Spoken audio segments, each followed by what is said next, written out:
पर वो 1 या 2 साल तक अनप्रोटेक्टेड सेक्स करने की वजह से भी अगर उनके बच्चे नहीं हो रहे, तो इसका मतलब या तो मेल या फीमेल में क्या है, इनफर्टिलिटी। तो लिखो इनफर्टिलिटी की डेफिनेशन क्या होगी, लिखो is the failure to conceive even after 1 to 2 years of regular unprotected sex. यानी कि अनप्रोटेक्टेड सेक्स 1 या 2 साल करने के बाद भी अगर बच्चे नहीं हो रहे हैं, इसका मतलब इनफर्टिलिटी की प्रॉब्लम है। लिख दो infertility is the failure to conceive even after 1 to 2 years of regular unprotected sex.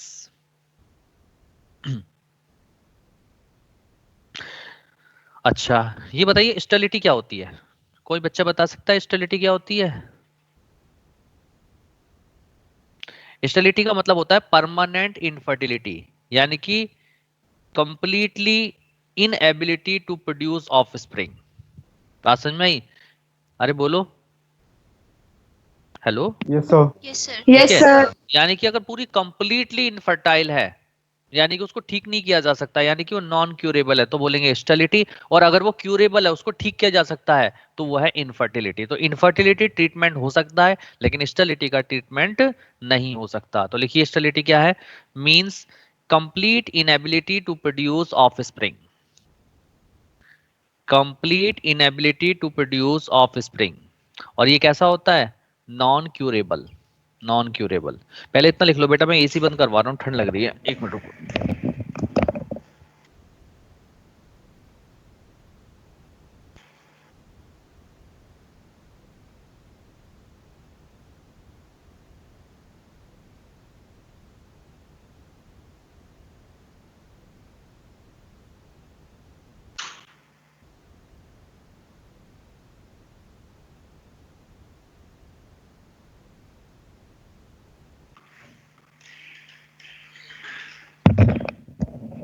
हाँ जी बच्चों, लिख लिया? Yes sir. चलिए यस। अगला पॉइंट लिखिए। Infertility can be best defined as relative sterility. Infertility को बेटा रिलेटिव स्टेरिलिटी भी कहते हैं। And it is of 2 type, और ये 2 तरीके की होती है। नंबर फर्स्ट प्राइमरी इनफर्टिलिटी, और सेकंड होती है सेकेंडरी इनफर्टिलिटी। कोई बता सकता है प्राइमरी इनफर्टिलिटी और सेकेंडरी इनफर्टिलिटी के बीच में डिफरेंस क्या है? सर प्राइमरी वो होती है जब कंसेप्शन फेलियर हो जाता है फर्स्ट टाइम पे, और सेकेंडरी होती है जब फर्स्ट कंसेप्शन के बाद फेलियर होता है। हाँ, ये कहो, या दूसरे वर्ड में एक सही तरीका ये है कि अगर किसी फीमेल ने, ठीक है, कभी भी कंसीव नहीं किया है, तो प्राइमरी इनफर्टिलिटी है।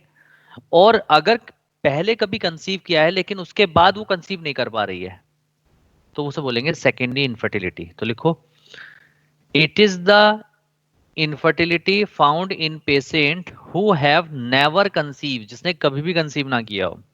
सेकेंड इनफर्टिलिटी में लिखो it is found in patient who have previously conceive, जिसने पहले कभी कंसीव किया हो लेकिन उसके बाद वो कंसीव नहीं कर पा रही हो, that is called secondary infertility. Excuse me sir. हाँ जी बेटा बोलो। सर प्राइमरी और सेकेंडरी जो इनफर्टिलिटी है, आप कह रहे कि फीमेल ने नहीं करा, तो मतलब ये कि हम श्योर है कि ये फीमेल में ही प्रॉब्लम होगी? क्योंकि देखो बेटा, जो इनफर्टिलिटी की जो ज्यादातर प्रॉब्लम्स आती हैं वो फीमेल में आती हैं, ठीक है ना, मेल्स में बहुत कम होती है। मेल्स में केवल एक ही चीज होती है, स्पर्म। ठीक है, तो यस सर। स्पर्म्स का नंबर कहाँ, तो इसलिए ज्यादातर जो इनफर्टाइल केस होते हैं वो फीमेल की वजह से होते हैं। Okay sir. हाँ, तो सर ऐसा हो सकता है कि मेल केस में प्राइमरी मतलब वो सेकेंडरी नहीं, सेकेंडरी मेल इनफर्टिलिटी मेल में कोई प्राइमरी नहीं होता, कुछ सेकेंडरी होता, उसमें इनफर्टिलिटी वो होती है डायरेक्ट सिर्फ। यस और नो? हाँ, yes you know. Okay sir. अच्छा, इनफर्टिलिटी बताओ मेल्स में होती है, फीमेल्स में होती है, बोथ, दोनों में होती है?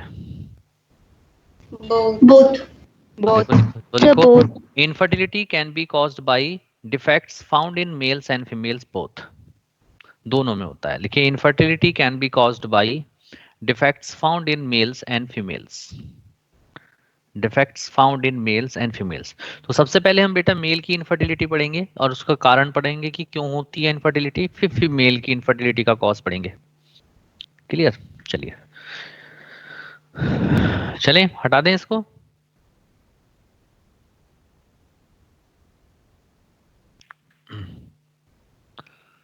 चलिए हैंड डालिए, इनफर्टिलिटी इन मेल्स, हैंड डाल दीजिए, इनफर्टिलिटी इन मेल्स।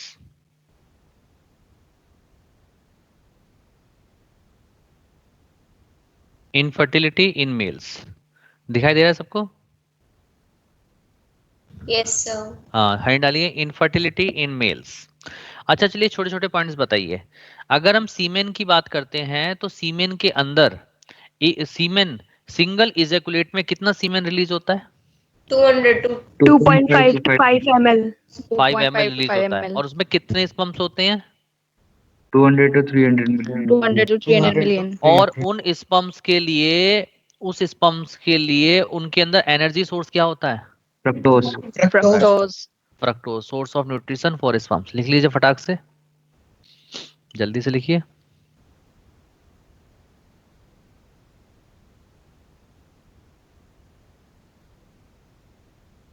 अब अगर हम स्पर्म के बेस में देखें, अगर सीमेन के अंदर लो स्पर्म काउंट होता है, यानी कि स्पर्म का नंबर बहुत कम होता है, तो हम बोलते हैं ओलिगोस्पर्मिया। अगर अब्सेंट ऑफ स्पर्म्स होते हैं, यानी कि बिल्कुल स्पर्म्स नहीं होते सीमेन के अंदर, तो बोलते हैं एजूस्पर्मिया। और अगर लो स्पर्म मोटिलिटी होती है, यानी कि स्पर्म की मोटिलिटी बहुत कम होती है स्पर्म की, तब बोलते हैं एस्थीनोजूस्पर्मिया। और अगर डिफेक्ट इन स्पर्म मार्फोलॉजी, यानी कि स्पर्म की जो मार्फोलॉजी है वो डिफेक्टिव होती है, यानी कि प्रॉपर नहीं होती, उसकी टेल वेल सही से नहीं होती, तो उसे बोलते हैं ट्रेटोजूस्पर्मिया। लिख लो फटाक से। तो लो स्पर्म काउंट होगा तो बोलेंगे ओलिगोस्पर्मिया, अब्सेंट ऑफ स्पर्म्स होंगे तो एजूस्पर्मिया, लो स्पर्म मोटिलिटी होगी एस्थीनोजूस्पर्मिया, और स्पर्म मार्फोलॉजी में डिफेक्टिव होगी तो बोलेंगे ट्रेटोजूस्पर्मिया।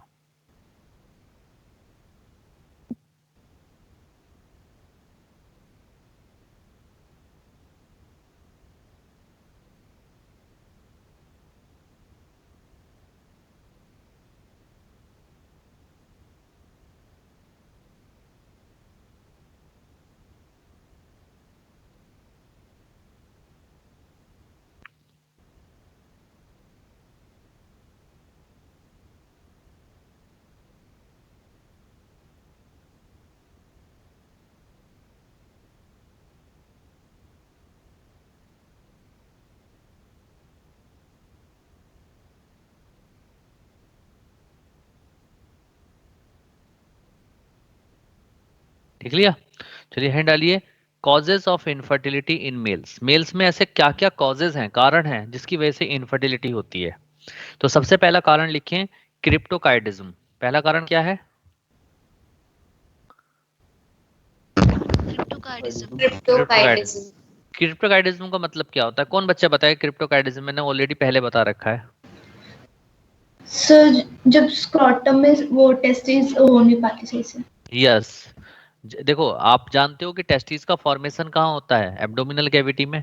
और वो एम्ब्रियोनिक पीरियड के 6 और 7 मंथ में कहाँ डिसेंड होकर स्क्रोटम में चली जाती हैं। अगर वो स्क्रोटम में ना जाए, एब्डोमिनल कैविटी में ही रह जाए, तो उस कंडीशन को हम बोलते हैं क्रिप्टोकाइडिज्म। तो क्रिप्टोकाइडिज्म के लिए ब्रैकेट में लिख दो, डू नॉट लिख दो, testis do not descend into the scrotum. Testis do not descend into the scrotum. तो अगर टेस्टिस जो है स्क्रोटम में डिसेंट ना करें, तो उस कंडीशन को आप क्या कहोगे? क्रिप्टोकाइडिज्म। और उसकी वजह से क्या हो जाएगी? मेल में इनफर्टिलिटी हो जाएगी। क्लियर सबको? Yes sir. Yes, sir. चलिए सेकंड, अब्सेंस और ब्लॉकेज ऑफ वासा डिफरेंशिया। आप लोग जानते हैं कि टेस्टिस से जो स्पर्म बाहर लेके आता है वो कौन लेके आता है? वासा डिफरेंशिया, यानी कि स्पर्म डक्ट। अगर स्पर्म डक्ट जो है यानी कि वासा डिफरेंशिया कहीं ब्लॉक हो जाए, तो उस केस में स्पर्म मूव नहीं कर पाएंगे, तो इजेकुलेशन में जो है स्पर्म बाहर नहीं आएंगे। ठीक है, तो इनफर्टिलिटी हो जाएगी। या ऐसा हो कि जिस टाइम मेल जो चाइल्ड है, जब बच्चे का जन्म होता है मेल का, तो क्या पता उसके अंदर जीन जो है वासा डिफरेंशिया को बनाने वाले अब्सेंट हो, जिसकी वजह से वासा डिफरेंशिया उसके अंदर अब्सेंट हो। तो दोनों ही केस में क्या हो जाएगी? इनफर्टिलिटी। तो लिख दो, अब्सेंस और ब्लॉकेज ऑफ वासा डिफरेंशिया।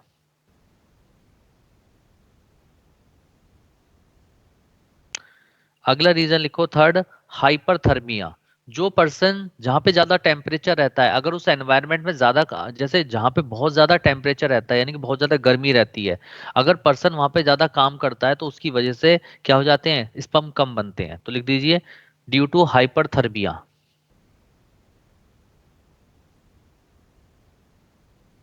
आप सर चाहो तो क्योंकि स्पर्म के लिए वो सुटेबल टेम्परेचर नहीं होता इसलिए। हाँ सूटेबल नहीं होता, ठीक है, वहां पे नहीं बन पाते, ठीक है। और क्या है बेटा, अगला रीजन लिख दो, टाइट अंडर गारमेंट्स। जो मेल्स टाइट अंडर गारमेंट्स पहनते हैं तो उसकी वजह से टेस्टिस क्या हो जाती हैं, दब जाती हैं, जिसकी वजह से स्पर्म का फॉर्मेशन प्रॉपर नहीं होता। लिखिए टाइट अंडर गारमेंट्स। और क्या रीजन हो सकता है, लिख लीजिए हाइड्रोसील। अगर हाइड्रोसील की प्रॉब्लम है किसी मेल को, हाइड्रोसील का मतलब क्या होता है, स्क्रोटम में पानी भर जाता है। तो अगर किसी को हाइड्रोसील की प्रॉब्लम है तो उसकी वजह से भी स्पर्म का फॉर्मेशन कम हो जाता है। लिखिए हाइड्रोसील, ब्रैकेट में लिख सकते हो चाहो तो, fluid filled in scrotum. Filariasis, filariasis को हम एलिफेंटियासिस भी बोलते हैं, और एक एस्केलमेंथीज है जो इस बीमारी को कॉज करता है, जिसका नाम है वूचीरिया बेनक्रॉफ्टाई। क्या नाम है? वुचेरिया बेनक्रॉफ्ट मुझे टाइप। एरिया हाँ बेनक्रॉफ्ट है। हाँ, तो जब एलिफेंटियासिस किसी को हो जाता है तो उसकी वजह से भी उसके अंदर स्पर्म का फॉर्मेशन कम हो जाता है, इनफर्टिलिटी कॉज करता है वो। अगला है थर्मल अंडरगारमेंट्स। जो लोग वूलन अंडरगारमेंट्स पहनते हैं, बहुत ज्यादा वूलन अंडरगारमेंट्स पहनते हैं, तो उसकी वजह से भी स्पर्म का फॉर्मेशन कम हो जाता है। अगला रीजन लिखो मम्स। मम्स एक वायरल डिसीज है जिसकी वजह से जो पैरोटिड ग्लैंड है उसमें स्वेलिंग आ जाती है, ठीक है। और इसके साथ साथ पैरोटिड ग्लैंड के साथ साथ टेस्टिस में भी स्वेलिंग आ जाती है, यानी कि इन्फ्लेमेशन इन टेस्टिस हो जाता है, जिसको हम बोलते हैं ऑर्काइटिस, जिसकी वजह से स्पर्म बनने बंद हो जाते हैं, कम हो जाते हैं, और वो इनफर्टिलिटी कॉज करता है। अगला सर लिखो। हाँ सर ये जो ऑर्काइटिस है वो मम्स की वजह से होता है? हाँ, नहीं ऐसा नहीं है कि केवल इसी की वजह से होता, और भी बहुत सारे रीजन है, लेकिन मम्स में भी ऑर्काइटिस होता है, ओके सर। ठीक है। अगला है अल्कोहलिज्म इनहिबिट स्पर्मेटोजेनेसिस। जो लोग ज्यादा शराब पीते हैं, अल्कोहल को ज्यादा लेते हैं, उनकी बॉडी के अंदर स्पर्म भी कम बनते हैं। तो लिख दो अल्कोहलिज्म इनहिबिट स्पर्मेटोजेनेसिस। अगला लिखो गोनेडोट्रोपिन डेफिशिएंसी। जिन मेल्स के अंदर गोनेडोट्रोपिन हार्मोन कम बनता है तो उनकी बॉडी के अंदर भी स्पर्म कम बनते हैं और इनफर्टिलिटी हो जाती है। अगला लिखो due to cytotoxic drug, radiations, anti depressant drug, anti convergent drug. जो लोग इन मेडिसिन को यूज करते हैं, जिनको जो दिमाग के लिए, जिनको दिमाग की दिक्कत रहती है, वो साइटोटॉक्सिक ड्रग यूज करते हैं, एंटी डिप्रेसेंट ड्रग यूज करते हैं, या एंटी कन्वर्जेंट ड्रग यूज करते हैं। तो इन मेडिसिन को ज्यादा यूज करने की वजह से भी स्पर्म कम बनते हैं, क्योंकि इन मेडिसिन के अंदर स्टीरॉयड का यूज होता है।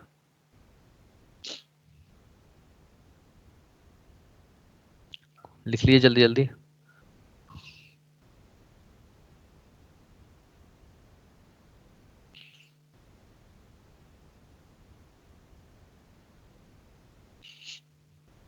लिख लिया यहाँ तक आप लोगों ने? Yes yes sir. चलिए सर अगला फोर्थ भी बाकी है। है, नथिंग सर। अगला लिखो लो फ्रक्टोज कंटेंट। ऑब्वियस सी बात है, अगर सीमेन के अंदर फ्रक्टोज कम होगा तो स्पर्म को न्यूट्रिशन नहीं मिलेगा और वो मर जाएंगे, तो उसकी वजह से भी इनफर्टिलिटी होगी। तो लिख दो लो फ्रक्टोज कंटेंट। अगला लिखिए हाई प्रोस्टोग्लैंडिन कंटेंट इन सीमेन। अगर सीमेन के अंदर हाई प्रोस्टोग्लैंडिन कंटेंट है तो उसकी वजह से भी जो स्पर्म है वो नंबर कम बनता है। हाई विस्कोसिटी, अगर सीमेन बहुत ज्यादा गाढ़ा है तो उसमें स्पर्म जो है मूव नहीं कर पाते, तैर नहीं पाते, आपस में चिपक जाते हैं, जिसकी वजह से भी इनफर्टिलिटी होती है। हाई विस्कोसिटी ऑफ सीमेन। अगला है लो वॉल्यूम इजैकुलेट। अगर वॉल्यूम ही कम हो इजैकुलेट का तो स्पर्म का नंबर भी कम ही होगा, है ना। तो ये सारे जो जितने भी रीजन लिखवाए हैं, इनको आपको याद कर लेना है, रट लेना है कि किस किस की वजह से इनफर्टिलिटी होती है। सर एक बार बताना प्रोस्टाग्लैंडिन की वजह से कैसे होती है? बेटा ये आप यहाँ पर याद कर लो कि प्रोस्टोग्लैंडिन से ज्यादा, प्रोस्टोग्लैंडिन कहाँ पर होता है, सेमाइनल फ्लूइड के अंदर होता है। तो जब प्रोस्टोग्लैंडिन ज्यादा आने लगता है तो उस केस में भी क्या होता है, जो स्पर्म होते हैं वो उनका नंबर कम हो जाता है। Okay sir. हाँ। सर एक फोर्थ पॉइंट बाकी है। कौन सा? Fourth point. अच्छा हाँ, वेरिकोसील लिख दो। ड्यू टू वेरिकोसील, वेरिकोसील का मतलब क्या होता है, वेरिकोज वेन इन्फ्लेम्ड। ये वेरिकोज वेन कहाँ होती है? पैरों में होती है। तो इनमें इन्फ्लेमेशन हो जाता है जिसकी वजह से टेस्टिस को प्रॉपरली ब्लड सप्लाई नहीं हो पाता, जिसकी वजह से स्पर्म का फॉर्मेशन कम हो जाता है। लिख लीजिए varicocele, varicose vein inflamed. Varicose vein कहाँ होते हैं? फीट में, पैरों में होती हैं। सर फीट वाली जाती है वो स्क्रोटम में। हाँ बेटा, वही ब्रांच है जो पैर में जा रही है, ठीक है, उसी की ब्रांच है वेरिकोज वेन। वेरिकोज वेन उसका एक पार्ट है, ठीक है ना। और वेरिकोज वेन जो होती है पैरों से जो ब्लड है उसको ऊपर की तरफ लेकर आती हैं और टेस्टिस को सप्लाई करती हैं। तो अगर वेरिकोज वेन में इन्फ्लेमेशन हो जाएगा तो टेस्टिस को ब्लड नहीं मिलेगा, और ब्लड नहीं मिलेगा तो स्पर्म नहीं बनेंगे, न्यूट्रिशन ओके नहीं मिलेगा सर। ना। तो ये जो जितने भी रीजन बताए हैं ये है इनफर्टिलिटी इन मेल्स। इसके बाहर एक भी क्वेश्चन पूछ ही नहीं सकते, क्योंकि ऑलमोस्ट सप्नेस लेने जा रहा था और इत्तेफाक से वो दब गया मुझसे बटन। ठीक है, चलिए तो हैंड डाल दीजिए, इनफर्टिलिटी इनफर्टिलिटी इन फीमेल्स।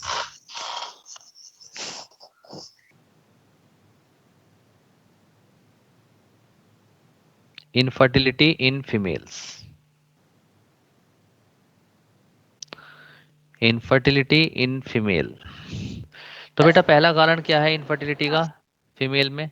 देखो बेटा, अगर अब एक बार बताओ, पिट्यूटरी ग्लैंड को कौन सी ग्लैंड रेगुलेट करती है? आंसर दो।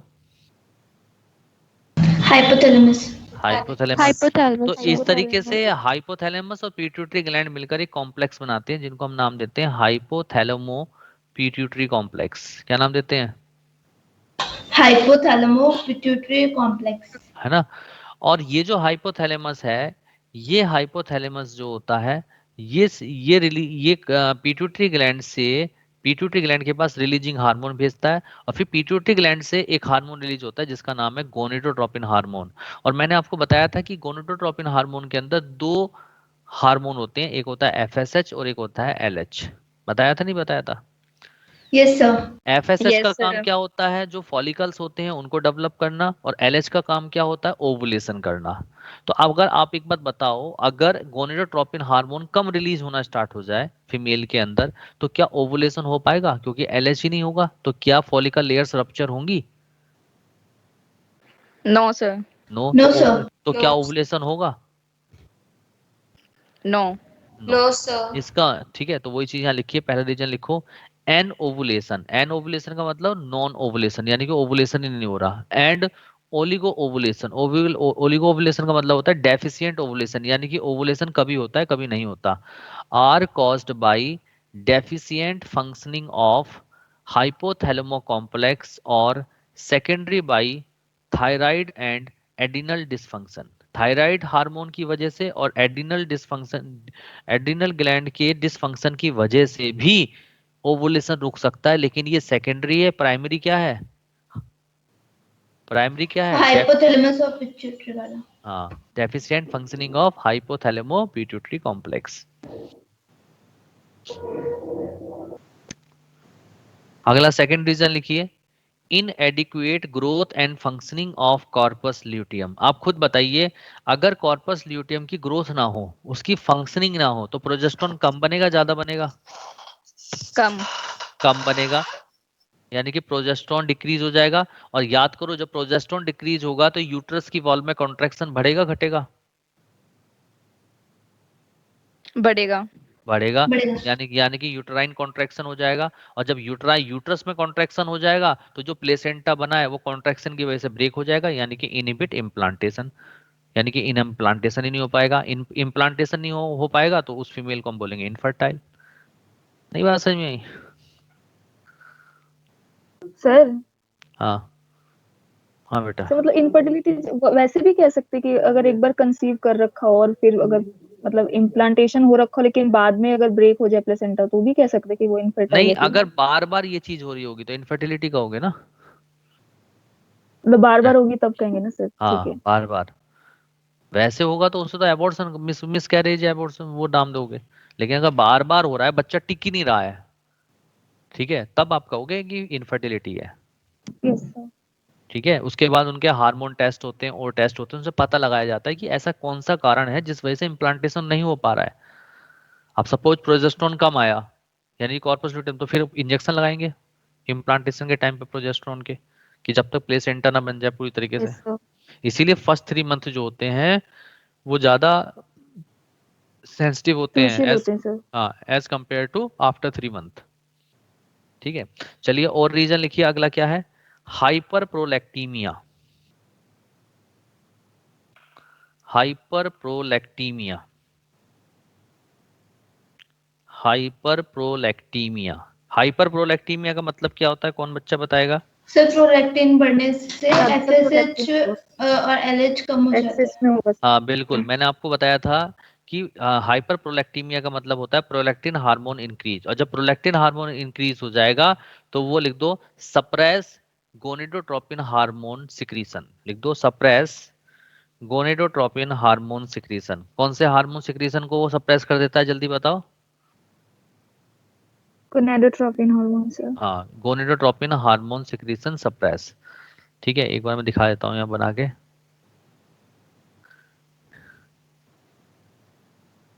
देखो यहाँ लिखवा रखा है, देखिए हाइपर प्रोलैक्टीमिया हुआ तो इसका मतलब प्रोलैक्टिन लेवल हार्मोन क्या हो गया ब्लड में, इंक्रीज हुआ डिक्रीज हुआ, जल्दी से आंसर दीजिए। इंक्रीज। इंक्रीज। इंक्रीज। तो which causes gonadotropin hormone decrease, जब गोनेडो हार्मोन डिक्रीज हो जाएगा तो एफएसएच भी डिक्रीज हो जाएगा, एलएच भी डिक्रीज हो जाएगा। एफएसएच डिक्रीज हो जाएगा तो ovarian follicle not develop, ovarian follicle develop नहीं हो पाएंगे, और जब एलएच डिक्रीज हो जाएगा तो the ovum is not liberate and remain trapped inside the follicle due to hyperprolactinemia. Ovum release नहीं हो पाएगा क्योंकि एलएच कम है, क्योंकि एलएच ज्यादा होता है, जब एलएच सर्ज होता है तभी तो फॉलिकल लेयर रप्चर होती है, ओवम रिलीज होता है ना। तो यहाँ पे कम होने की वजह से ओवम रिलीज नहीं हो पाएगा, तो इन दोनों की वजह से क्या हो जाएगी, इनफर्टिलिटी इन फीमेल, फीमेल में इनफर्टिलिटी हो जाएगी। लिख लो।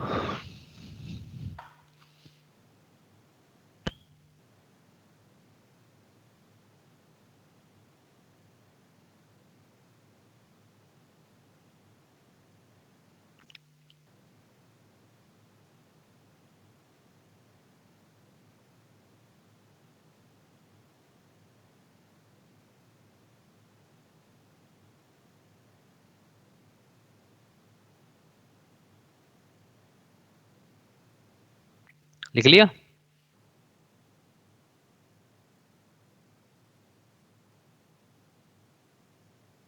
Yes sir. चलिए,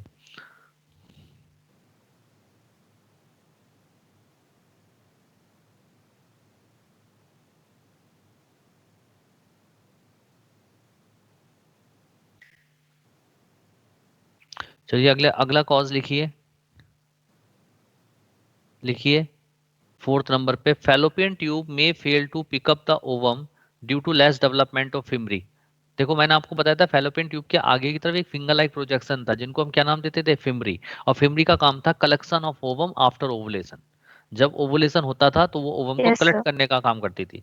लेकिन अगर फिमरी का डेवलपमेंट कम हो, फिमरी बहुत रिड्यूस हो, तो क्या वो ओवम को पिकअप कर पाएंगी? बोलो। नो। नो, तो उस केस नो में भी सर। इनफर्टिलिटी होगी। तो लिखिए अगला रीजन, फैलोपियन ट्यूब में fail to pick up the ovum, fallopian tube may fail to pick up the ovum due to less development of fimri, due to less development of fimri,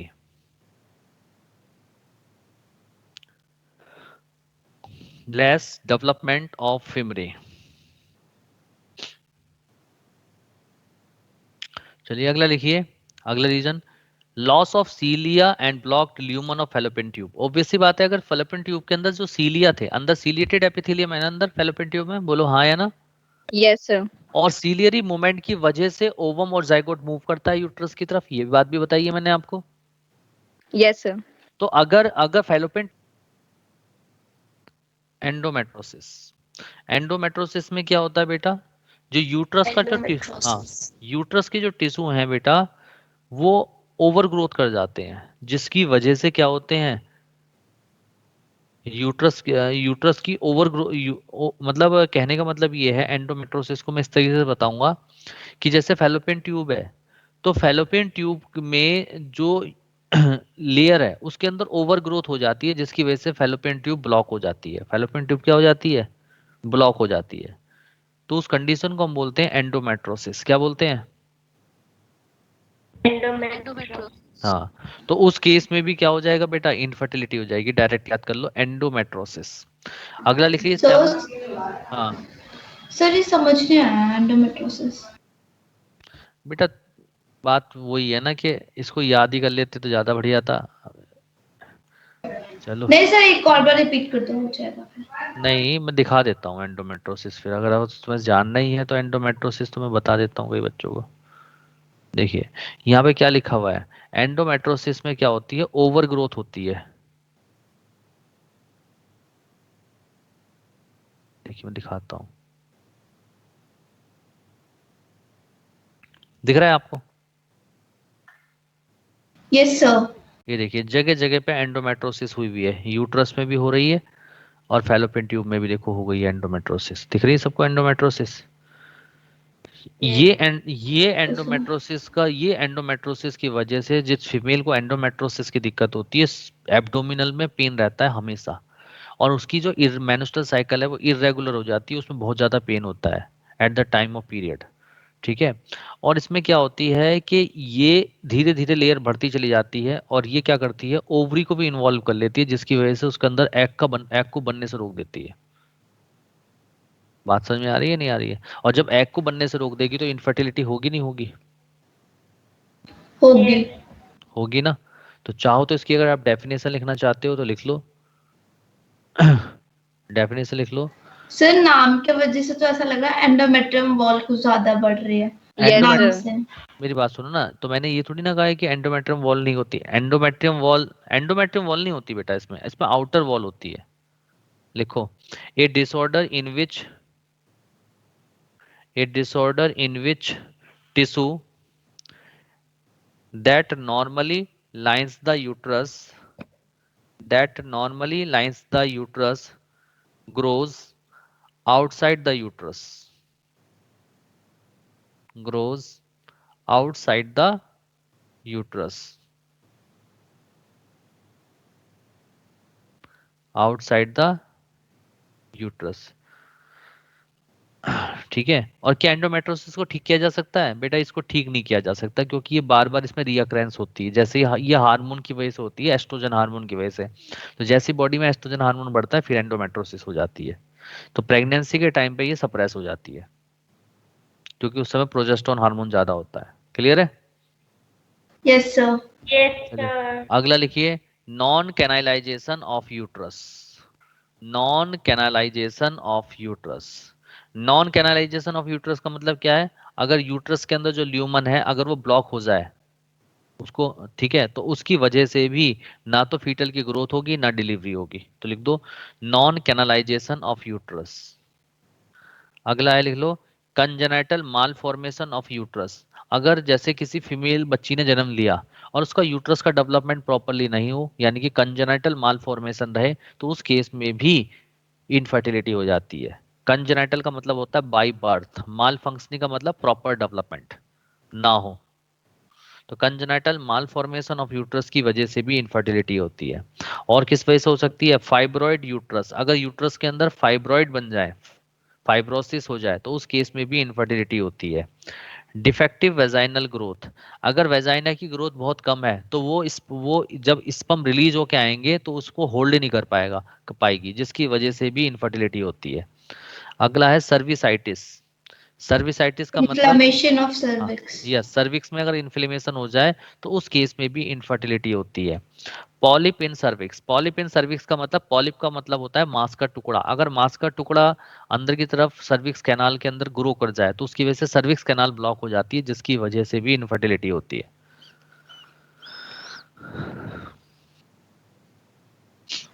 okay sir.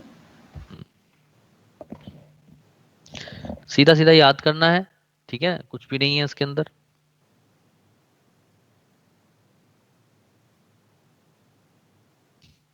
बहुत अच्छे detail में बता दिया है हर चीज। इन question एक भी नहीं रुकेगा, बस याद कर लेना।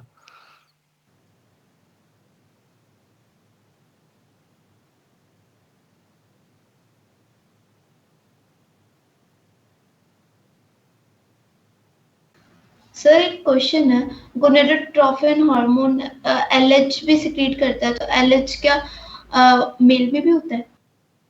कैसी बात कर रहे हो बेटा, एंडोक्राइन सिस्टम पूरा खत्म कर दिया, तुम भूल गए? नहीं सर, वो तो पता चल गया है, वो सारा का सारा तो समझ में आ गया, सब याद है, लेकिन एलएच का एक बार पूछना था। बेटा एलएच का काम क्या होता है? टेस्टोस्टेरोन हार्मोन को रिलीज कराना, ताकि मेल कैरेक्टर्स हाँ डेवलप हो। एलएच तो दोनों में काम करता है ना, मेल में भी फीमेल में भी। ठीक है। तो मेल के अंदर वो टेस्टोस्टेरोन हार्मोन रिलीज कराता है, जिसकी वजह से मेल कैरेक्टर्स डेवलप होते हैं। ठीक है। Yes sir. हाँ, लिख ले बेटा, आगे चले। यस सर, लिख लिया। तो बताइए, इनफर्टिलिटी क्लियर होगी सब लोगों को? Yes sir. चलिए, अब Yes, अगला sir. अगला टॉपिक रहने डालिए ART, assisted reproductive technology. ART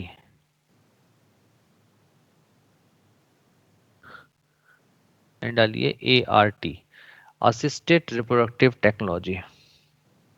assisted reproductive technology सामने आपके आ गया है, असिस्टेड रिप्रोडक्टिव टेक्नोलॉजी। पहले एक बार समझ लें कि ART है क्या चीज, एक बार देख ले बेटा। सब लोगों ने कॉपी पेन छोड़ दी? Yes sir. देखिए क्या होता है बेटा, सपोज मेल के अंदर इनफर्टिलिटी है या फीमेल के अंदर इनफर्टिलिटी है, तो उस वजह से वो कंसीव नहीं कर पाते। तो उस केस में वो किधर मूव करते हैं? IVF की तरफ मूव करते हैं, जिसको हम बोलते हैं इन विट्रो फर्टिलाइजेशन। क्या बोलते हैं?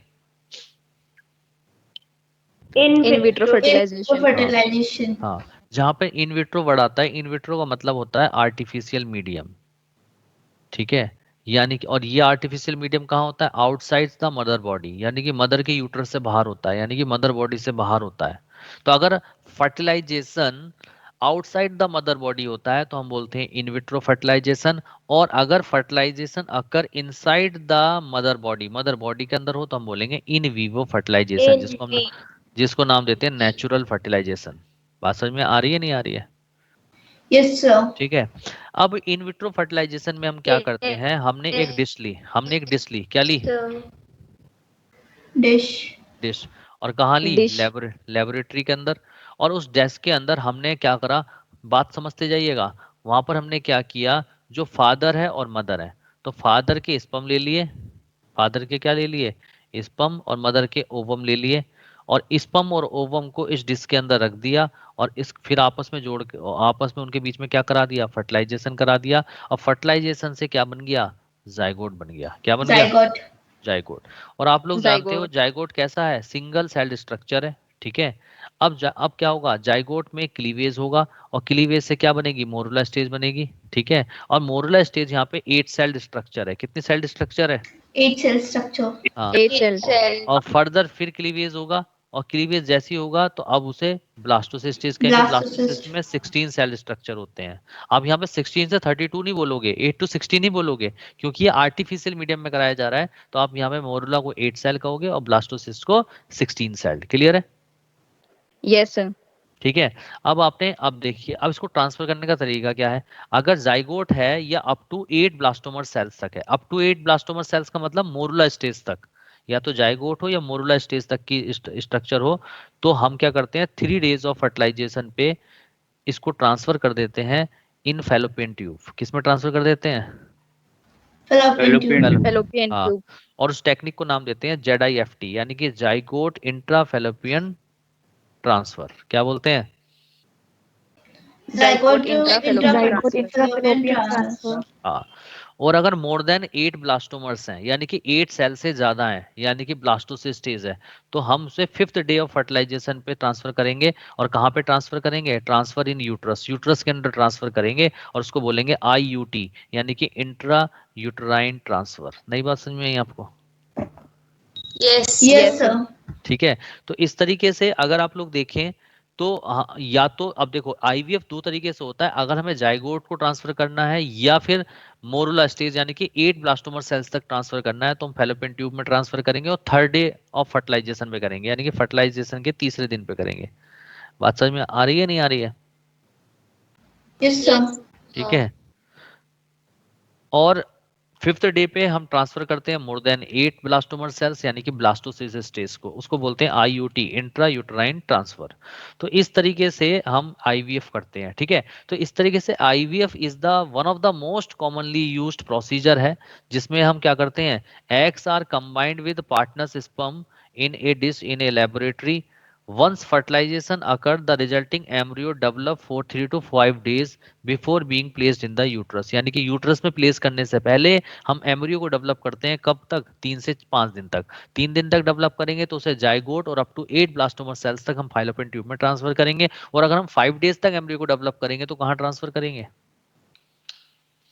बोलो, यूट्रस। यूट्रस के अंदर। जल्दी से लिख दीजिए फटाक से, जल्दी से लिखते चले जाइए।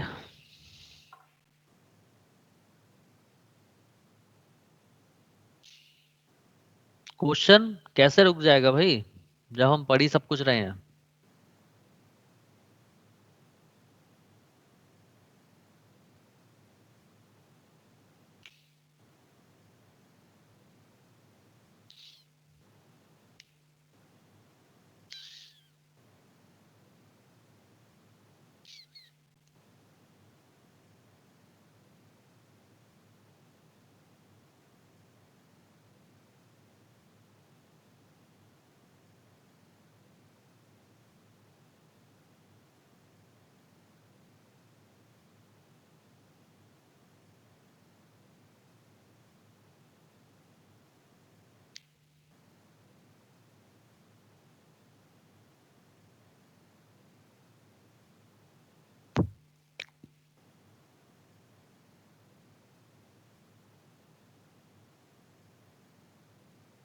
लिख लिया,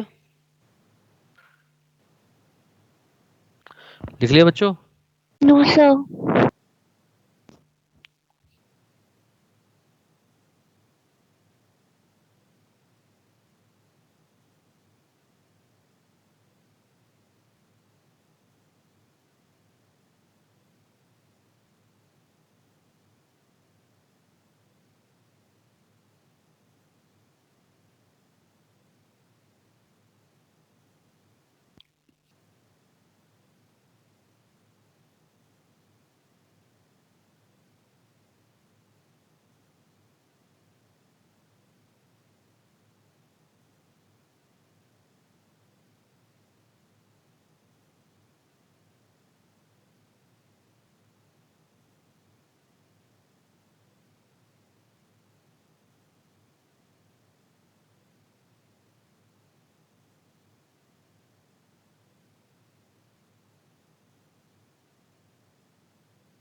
लिख लिया,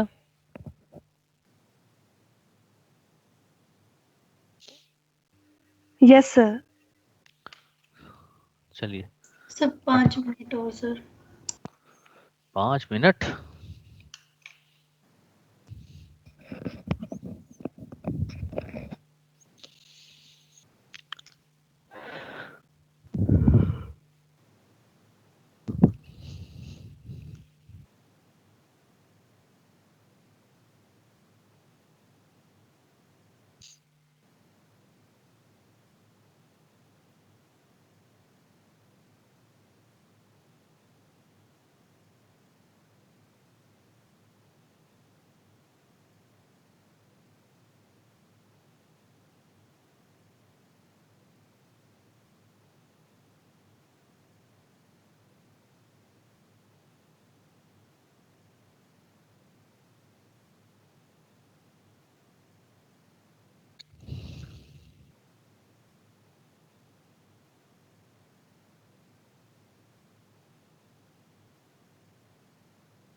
लिख लिया बेटा।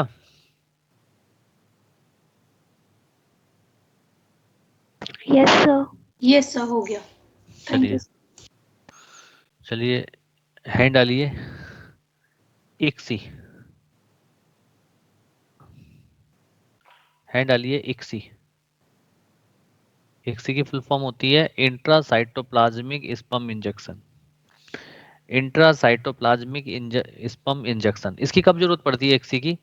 देखो बेटा मेरी बात को सुनो, ट्रीटमेंट हमेशा कारण से होता है और हर एक पर्सन के अंदर कारण या कॉज अलग अलग होता है, ठीक है ना। अब सपोज मेल के अंदर स्पर्म अच्छे बन रहे हैं, फीमेल के अंदर ओवम अच्छे बन रहे हैं, उसका यूट्रस ओके है, लेकिन फिर भी वो कंसीव नहीं कर पा रहे हैं, क्या रीजन हो सकता है?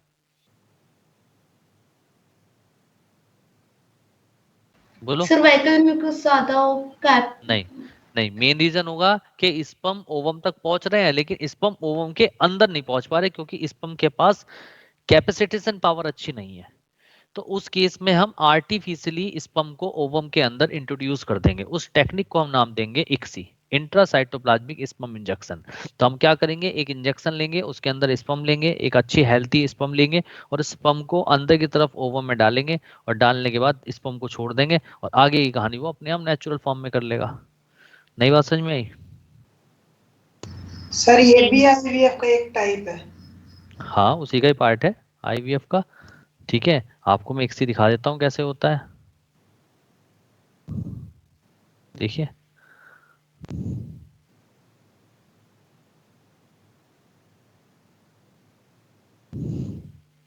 देखिए ये इंजेक्शन आया, इंजेक्शन की नीडल है, इसमें ये स्पर्म है, ये अंदर एंटर करा और देखिए स्पर्म को ये छोड़ देंगे, देखिए ये स्पर्म आ रहा है, ये छोड़ दिया, बस निकाल दिया, हो गया। नहीं दिखाई दिया आपको? सर ये बॉडी के बाहर ये भी हो रहा है ना? है क्या? मैं बोल रही हूँ विट्रो में ही है ना ये भी? हाँ बेटा विट्रो में ही है, भारी एग है, भारी स्पर्म है, ठीक है। उसको तभी तो इंजेक्शन से डालोगे और डालने के बाद जब जाइगोट बन जाएगा तो उसे फैलोपियन ट्यूब में ट्रांसफर कर दोगे, मोरुला बनेगा तो फैलोपियन ट्यूब में ट्रांसफर कर दोगे, अगर ब्लास्टोसिस्ट बनेगा तो डायरेक्टली यूट्रस में डाल दोगे,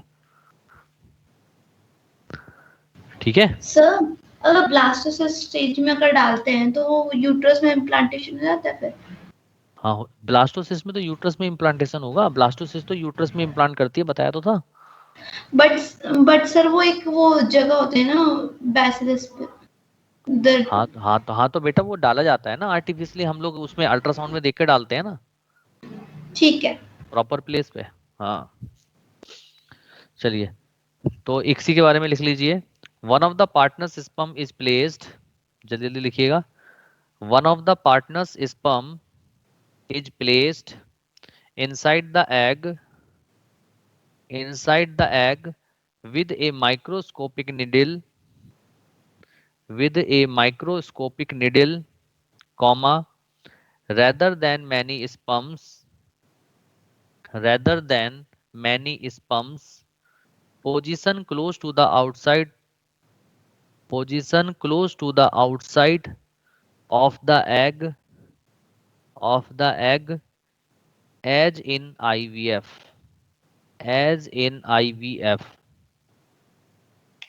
outside of the egg as in IVF। अगला पॉइंट लिखिए। सर एक बार रिपीट कर दो, लास्ट का रह गया। rather than many sperms position close to the outside of the egg as in IVF, comma in a dish in a lab, in a dish dish in a lab। अगला point लिखिए। once fertilization occurs the resultant embryo is placed in uterus, the resultant embryo is placed in uterus, the resultant embryo is placed in uterus। लिख लिया सबने? Yes sir. चलिए अगली technique का नाम लिखिए गिफ्ट, जिसको बोलते हैं gamete intrafallopian transfer. Gamete intrafallopian transfer.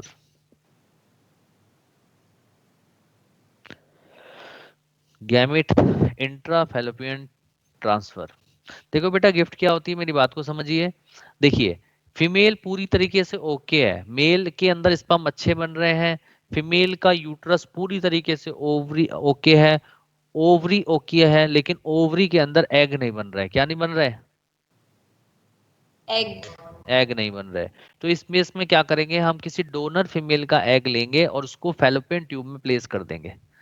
बस फैलोपियन ट्यूब में रख दिया, बाकी कहानी अपने आप आ जाएगी। बाहर से स्पर्म आएगा, इस फर्टिलाइजेशन करेगा एम्पुला में, इम्प्लांटेशन होगा और प्रेगनेंसी हो जाएगी। नई बात समझ में आई? केवल एक ही तो कमी थी कि गैमेट नहीं थे, ओवम नहीं थे, वो ओवम में रख दिए। तो उस टेक्निक को बोलते हैं गिफ्ट। तो लिखिए, transfer of an ovum, transfer of an ovum collected from a donor female, collected from a donor female into the fallopian tube, into the fallopian tube of another female, of another female who cannot produce ova, who cannot produce ova but can provide, but can provide suitable environment for fertilization,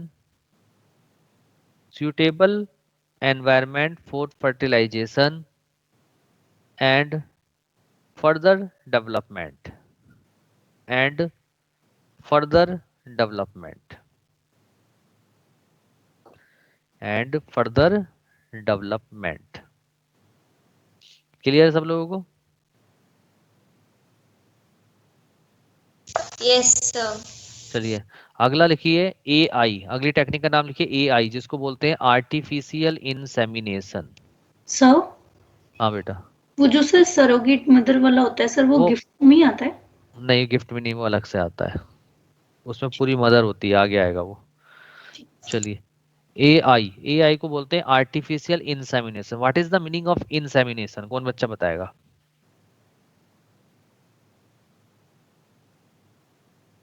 बताओ, insemination बताया था मैंने। Sir sperm का enter होता ना, inseminate कराता है, vagina में इंसेमिनेट कराते हैं। हाँ, वेजाइना के अंदर स्पर्म को रिलीज करना, दैट इज कॉल्ड इंसेमिनेशन। ठीक है, लेकिन वो तभी अगर अगर कोई मेल का पेनिस में इरेक्शन कम है, लेस इरेक्शन ऑफ पेनिस है, या उसकी बॉडी के अंदर लेस स्पर्म काउंट है, तो इन दोनों केस में ही हम आर्टिफिशियल इंसेमिनेशन कराते हैं। ठीक है, कैसे कराते हैं आर्टिफिशियल इंसेमिनेशन? हम क्या करते हैं, जो हस्बैंड है उसके सीमेन को इकट्ठा कर लेते हैं ट्यूब में। अगर अगर हस्बैंड के सीमेन में स्पर्म नहीं है तो किसी डोनर मेल का हम सीमेन ले लेते हैं, और इस सीमेन को डायरेक्टली हम या तो वेजाइना में डाल देते हैं या यूट्रस में डाल देते हैं। इस प्रोसेस को हम नाम देते हैं आर्टिफिशियल इंसेमिनेशन, और इस टेक्निक का ज्यादातर यूज हम लोग एनिमल्स में करते हैं। क्लियर है सब लोगों को? क्लियर हो गई पॉइंट? यस तो सर। बस लिखना स्टार्ट कर दीजिए, लिखना स्टार्ट कीजिए। If the infertility of male, if the infertility of male is either due to inability of male partner, is either due to inability of male partner, male partner to achieve an erection of penis, to achieve an erection of penis, erection of penis, to inseminate the female, to inseminate the female, or due to very low sperm count in the semen, or due to very low sperm count in the semen, in the semen, comma, it is corrected by AI, artificial insemination. It is corrected by AI, artificial insemination. किससे correct करते हैं अगर ये दोनों condition आ जाए तो? Artificial insemination. हाँ, अब इसमें करते करते क्या, लिखिए इन AI, in AI, artificial insemination, in AI, comma, the semen collected either from the husband, the semen, in AI, the semen collected either from the husband or a healthy donor, or a healthy donor,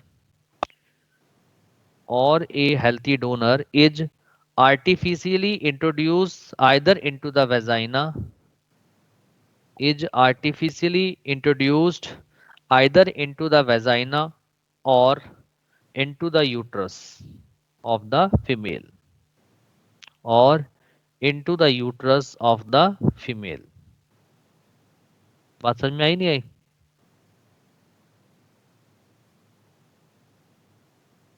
बोलो। Yes sir. Yes sir. चलिए last लिखिए surrogacy, सुरोगेसी। सुरोगेसी surrogacy क्या चीज होती है? देखो बेटा, अगर फीमेल जो है जैसे वाइफ है किसी की और वो उसका जो है यूट्रस निकाल दिया गया है, सपोज उसके यूट्रस में कैंसर था, यूट्रस को निकाल दिया गया, या वो कंसीव नहीं कर पा रही है, ठीक है, उसका यूट्रस सुइटेबल नहीं है, तो उस केस में हम क्या करते हैं, किसी दूसरी फीमेल को किराए पे लेते हैं, किराए पे उसकी कोख लेते हैं, ठीक है, लीगली, और उसको कहा जाता है सैरोगेटेड मदर। और वो बच्चों को पैदा करने के बाद 9th मंथ में वो उन, ठीक है, तो कैसे करते हैं हम सैरोगेटेड मदर के अंदर? देखो, जो हस्बैंड था, हस्बैंड के स्पर्म ले लेते हैं, वाइफ के ओवम ले लेते हैं, दोनों को आर्टिफिशियल मीडियम में हम फर्टिलाइज करा के जायगोट बना देते हैं, और जायगोट से फिर हम क्या बनाते हैं, मोरुला, मोरुला से ब्लास्टोसिस्ट, और ब्लास्टोसिस्ट बना के हम उस फीमेल, जो दूसरी फीमेल है जो बिल्कुल ओके है, उसके यूट्रस में डाल देते हैं, और 9 मंथ बाद जब डिलीवरी होती है तो उसका बच्चा फिर ले लेते हैं, क्योंकि बच्चे पे हक किसका है? हस्बैंड वाइफ का, क्योंकि जीनोम तो इन्हीं का ही है।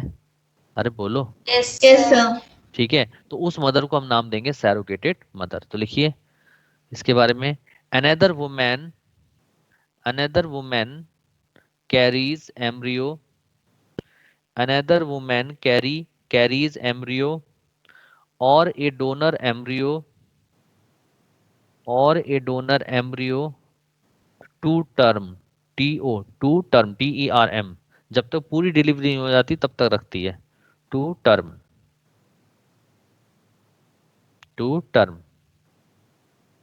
बताओ बेटा, पॉइंट्स क्लियर हो गए सारे? Yes sir. ठीक है, चलिए हैंड डालिए। अब एक लास्ट टॉपिक, ERT आपको क्लियर हो गया अच्छे से? किसी को कोई दिक्कत? No sir. No sir. ठीक है, तो चलिए अब एक अगला लास्ट टॉपिक बचा है, पॉपुलेशन। तो पॉपुलेशन आपके नोट्स में ही है, इसमें लिखने की जरूरत नहीं पड़ेगी आपको, ठीक है, बस सीधा आपको समझना है। नोट्स अच्छे खासे आपके पास है इसके। चलिए स्टार्ट करते हैं। पॉपुलेशन आपके सामने दिख रहा है, पॉपुलेशन सबको?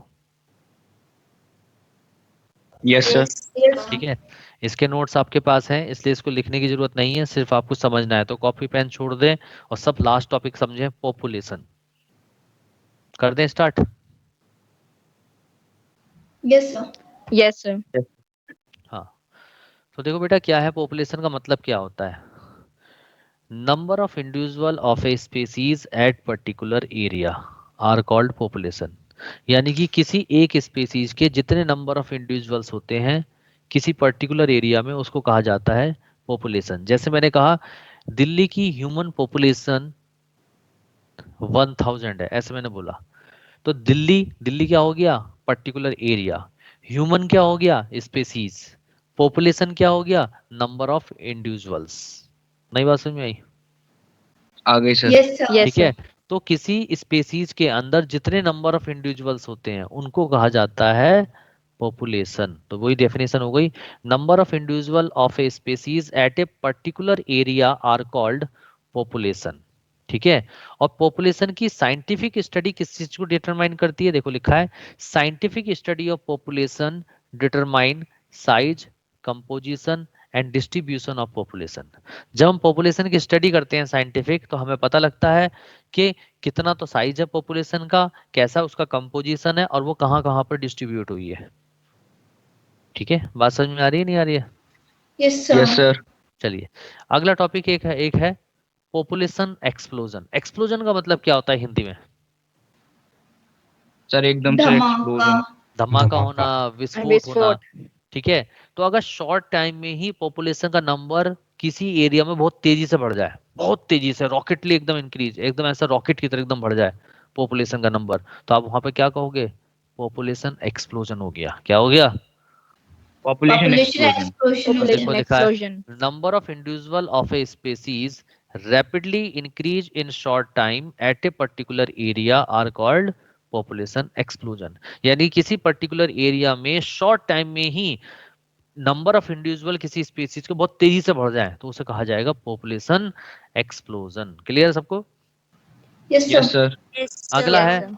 population density. What is population density? Number of individual of a species per unit area or space are called population density. यानी कि number of individual of a species per unit area or space is called population density. तो population density का formula क्या हो गया? Number of individual of a species upon space और area, क्योंकि per unit था ना। अरे बोलो। Yes, sir. Yes, sir. चलिए अब बात आता है ह्यूमन पॉपुलेशन ग्रोथ। बेटा ये बताओ, जो पॉपुलेशन ग्रोथ हम देखते हैं वो हम मंथली देखते हैं, एनुअली देखते हैं? Annually. एनुअली देखते Annually. हैं। एनुअली। तो वही लिखा है, it is the measured as the annual average growth rate which is calculated by, ये इसका फार्मूला है, average growth rate in percentage is equal to P2 minus P1 upon P1 into n into 100। यहाँ पे P1 क्या है? Previous census है। Census क्या होती है? जनगणना। और P2 क्या है? प्रेजेंट सेंसस जो आज चल प्रेजेंट। रही है। और N क्या है? Number of year between census, जो सेंसस के बीच में नंबर ऑफ ईयर है। जैसे एक एग्जांपल से मैं आप लोगों को समझा देता हूँ। सपोज मैंने कहा कि 2000 में, कब? 2000 में, 2000। हाँ 2000 में ह्यूमन की पॉपुलेशन सपोज 100 थी और 2005 में ह्यूमन की पॉपुलेशन हो गई 150। तो इसका मतलब ये तो P1 हो गया और ये P2 हो गया, ठीक है। और इनके बीच में N कितना आया? 5। N Five. कितना आ गया? 5। 5. तो यानी कि अगर हमें ह्यूमन पॉपुलेशन की परसेंटेज निकालनी है, 10%। ग्रोथ था, तो हम क्या? 10%. हाँ तो 10% आ जाएगी। क्यों? P2 minus P1 upon P1 into n into 100। 100. आप वैल्यू पुट करो यहाँ पे, आपका आ जाएगा 10%। तो इसका मतलब इन 5 साल के अंदर कितनी पॉपुलेशन ग्रोथ हुई? 10%। नहीं बात समझ में आई आपको? सर ये Yes, वही sir. हो गया ना, relative growth per unit time. Relative growth पर पर यूनिट टाइम। यूनिट, ये क्या बोल रहे हो? रिलेटिव ग्रोथ क्या मतलब है? ये कैसे कह दिया तुमने? सर वो बॉटनी में होता है ना, उसका भी ऐसे फॉर्मूला होता है, सेम ऐसे ही बेटा है बेटा देखो, बॉटनी बॉटनी में। ऐसे ऐसे दो चीजों को एक साथ ना मिलाकर ना, वो जो उसके कॉन्सेप्ट है ना वो खत्म हो जाए। दोनों को अलग अलग तरीके से पढ़ो। ठीक है सर। हाँ। लेकिन सर वो हमारे लिए तो एक ही सब्जेक्ट है ना, दोनों मिला नहीं, के। आपके लिए एक Yes, सब्जेक्ट है, sir. लेकिन फिर भी आपको अलग अलग पढ़ना है। चीजें क्या होती है ना, मिक्स हो जाती है, सेपरेट करके पढ़ो, ठीक है। चलिए ओके सर। अगला आता है सेंसस। सेंसस का मतलब क्या होता है? जनगणना। तो आप लोगों ने देखा होगा कि गांव में, शहरों में घर पे आदमी आते हैं, लेडी आती है, जेंट्स आते हैं और वो पूछते हैं आके घर में कि आपके घर में कितने मेंबर हैं, आपके घर में कितने मैरिड लोग हैं, कितने अनमैरिड लोग हैं, कितने बच्चे हैं आपके यहाँ पर, कितने लोग आपके यहाँ पढ़े लिखे हैं, कितने लोग पढ़े लिखे नहीं नहीं हैं, कितनी, क्या वो काम करते हैं, कितना उनका, क्या उनकी एज है। इन सबको वो लेते हैं। फिर वो ये भी पूछते हैं कि आपके यहाँ पे कितने लोग इस बार मरे हैं, कितने लोग जिंदा, मतलब बच्चों का जन्म हुआ है। ये सारी वो जनगणना करके ले जाते हैं। इसको बोलते हैं ऑफिशियल काउंटिंग ऑफ पॉपुलेशन। क्या बोलते हैं? Official Official counting counting of of population. Population. हाँ। और इसका फायदा क्या होता है? इससे हमें प्रेजेंट कंडीशन का पता लगता है कि हमारे देश के अंदर कितने लोग, कितना, क्या तो बर्थ रेट चल रहा है, क्या डेथ रेट चल रहा है, कितनी पॉपुलेशन बढ़ रही है, कितनी घट रही है, और उसमें से कितने लोग पढ़े लिखे हैं, कितने लोग अनपढ़ हैं, ठीक है, उनका क्या एज रेशो है, ठीक है ना। इन सभी चीज को हम सेंसस के थ्रू क्या करते हैं? कैलकुलेट करते हैं। इसीलिए तो हमें देश के बारे में पता रहता है कि इतने लोग एजुकेटेड है, इतने, क्योंकि हम क्या करते रहते हैं? उनकी जनगणना करते रहते हैं। बात समझ में आई नहीं आई आप लोगों को? Yes, sir. यस आ सर। गई. Yes, sir. तो देखो लिखा है, it is the official counting of A population which determine education status, merit status, merit लिख दिया इसने, मैरिड लिखना था, मैरिड यानी कि शादीशुदा, married status, birth and death rate and age sex ratio. Human population growth is determined by following factors. 3 factor ऐसे हैं जो ह्यूमन पॉपुलेशन ग्रोथ को डिटरमाइन करते हैं। एक करता है फर्टिलिटी और नेटिलिटी, जिसको बर्थ रेट कहते हैं, एक होता है मोर्टिलिटी, जिसको डेथ रेट कहते हैं, और एक होता है एज सेक्स स्ट्रक्चर। क्लियर है सब लोग? Yes, sir. Yes sir. Yes, sir. अब एक नोट पॉइंट में मैंने एक बात लिखवाई है कि census give information about the number of individual present in a given region at a given time, यानी कि एक पर्टिकुलर टाइम पर उस रीजन में कितने नंबर ऑफ इंडिविजुअल्स हैं थे, यानी कि पॉपुलेशन थी, उस सबको कौन बताता है? सेंसस ही तो बताता है, जनगणना ही तो बताती है। अरे बोलो। Yes sir. चलिए, यस सर। एक वर्ड आता है बेटा डबलिंग टाइम। डबलिंग टाइम का मतलब क्या होता है? जितने टाइम में पॉपुलेशन अपने नंबर की डबल हो जाती है, that is called doubling time. Suppose मैं ये कहूँ कि 1950 में पॉपुलेशन का नंबर 100 था और 1970 में पॉपुलेशन का नंबर हो गया 200, यानी कि जस्ट डबल हो गया, तो कितने साल में डबल हो गया? 20 साल में। तो ये क्या हो गया? डबलिंग टाइम हो गया। नई बात समझ में आई? Yes sir. ठीक है, तो वही लिखा है time required for a population to double itself are called doubling time. ठीक है, अब आप देखो यहाँ पे एक सर्वे भी है जो अकॉर्डिंग टू एनसीईआरटी है कि world population was around 2 billion, यानी कि 200 मिलियन इन 1900, यानी कि 1900 में कितनी थी पॉपुलेशन वर्ल्ड की? 2 बिलियन। 2 बिलियन। 2 बिलियन। ठीक है, और 1 बिलियन इज इक्वल टू होते हैं 1000 मिलियन, तो यानी कि 2 बिलियन में कितने मिलियन हो गए? 2000 मिलियन। 2000 मिलियन। फिर उसके बाद वो रॉकेटेड हो गए। रॉकेटेड का मतलब बहुत तेजी से बढ़े। ठीक है, rocketed to about 6 billion by 2000। ठीक है, और 2000 में आते आते कितनी पॉपुलेशन हो गई? 6 बिलियन। 6 बिलियन। सोचो 1900 में पॉपुलेशन थी 2 बिलियन और 2000 के अंदर हो गई वो 6 बिलियन, और फिर उसके बाद 2011 में हो गई 7.2 बिलियन। कितनी हो गई? 7.2 बिलियन। 7.2 और बिलियन। आज चल रहा है 2021, तो सोचो आज कितनी होगी। आपके एनसीईआरटी में केवल 2011 तक अपडेट है, इसलिए यहाँ तक ही लिखी हुई है, लेकिन अगर आज की कंडीशन आप देखो तो सोचो क्या होगी पॉपुलेशन, कितनी ज्यादा होगी। तो अगर इतनी तेजी से लोग बढ़ेंगे तो मुझे आप एक छोटी सी बात बताओ, सब लोग ह्यूमन है, सभी की नीड सेम है, सभी को रहने के लिए घर चाहिए, सभी को खाने के लिए खाना चाहिए, मीटिंग पार्टनर चाहिए, तो आपस में स्ट्रगल बढ़ेगा घटेगा? बढ़ेगा। स्ट्रगल बढ़ेगा। कितनी पॉपुलेशन थी वर्ल्ड की? 2 बिलियन। 2 बिलियन। 2 बिलियन। 2000 में कितनी हो गई? 6 बिलियन, और 6 2011 बिलियन। में आके कितनी हो गई? 7.2 बिलियन। 7.2 बिलियन। ठीक है।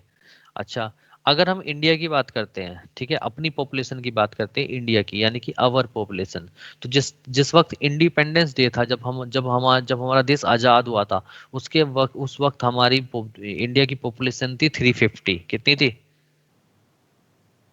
350 350 मिलियन। मिलियन। 350 मिलियन। हाँ, और 2000 में हमारी जो पॉपुलेशन हो गई वो हो गई 1 बिलियन। कितनी हो गई? 1 1 बिलियन। 1 बिलियन। ठीक है, और 2011 में हमारी कितनी हो गई? 1.2 बिलियन। 1.2 बिलियन।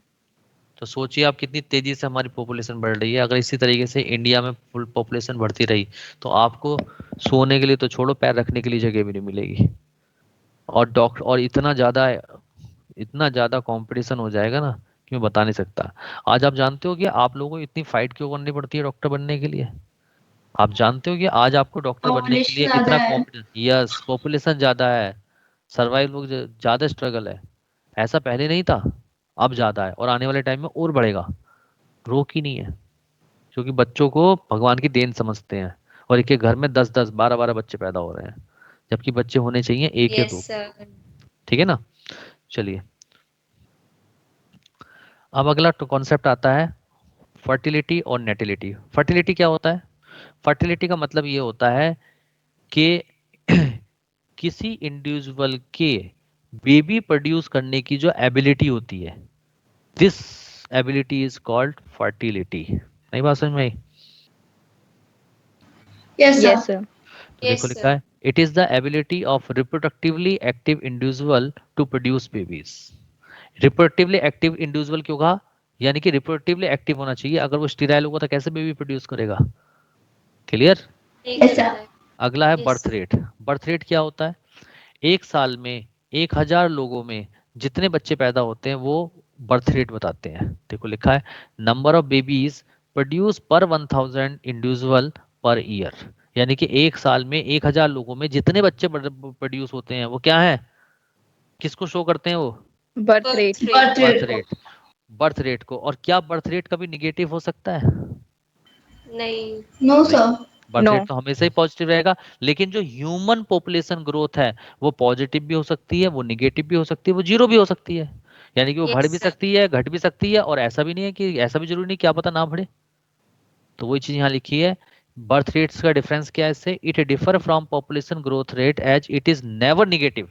यानी कि बर्थ रेट कभी निगेटिव नहीं हो सकता, while the growth rate is negative. जबकि ग्रोथ रेट यानी कि पॉपुलेशन ग्रोथ रेट क्या हो सकता है, निगेटिव हो सकता है। नहीं बात समझ में? यस। से population Yes, growth sir. Rate negative कैसे हो सकती है, बता दो एक बार। Growth rate, population growth rate, death rate बढ़ जाए और बर्थ रेट कम हो जाए। माइग्रेशन से भी हो सकता है। माइग्रेशन से हो सकता है, बहुत सारे फैक्टर्स हैं।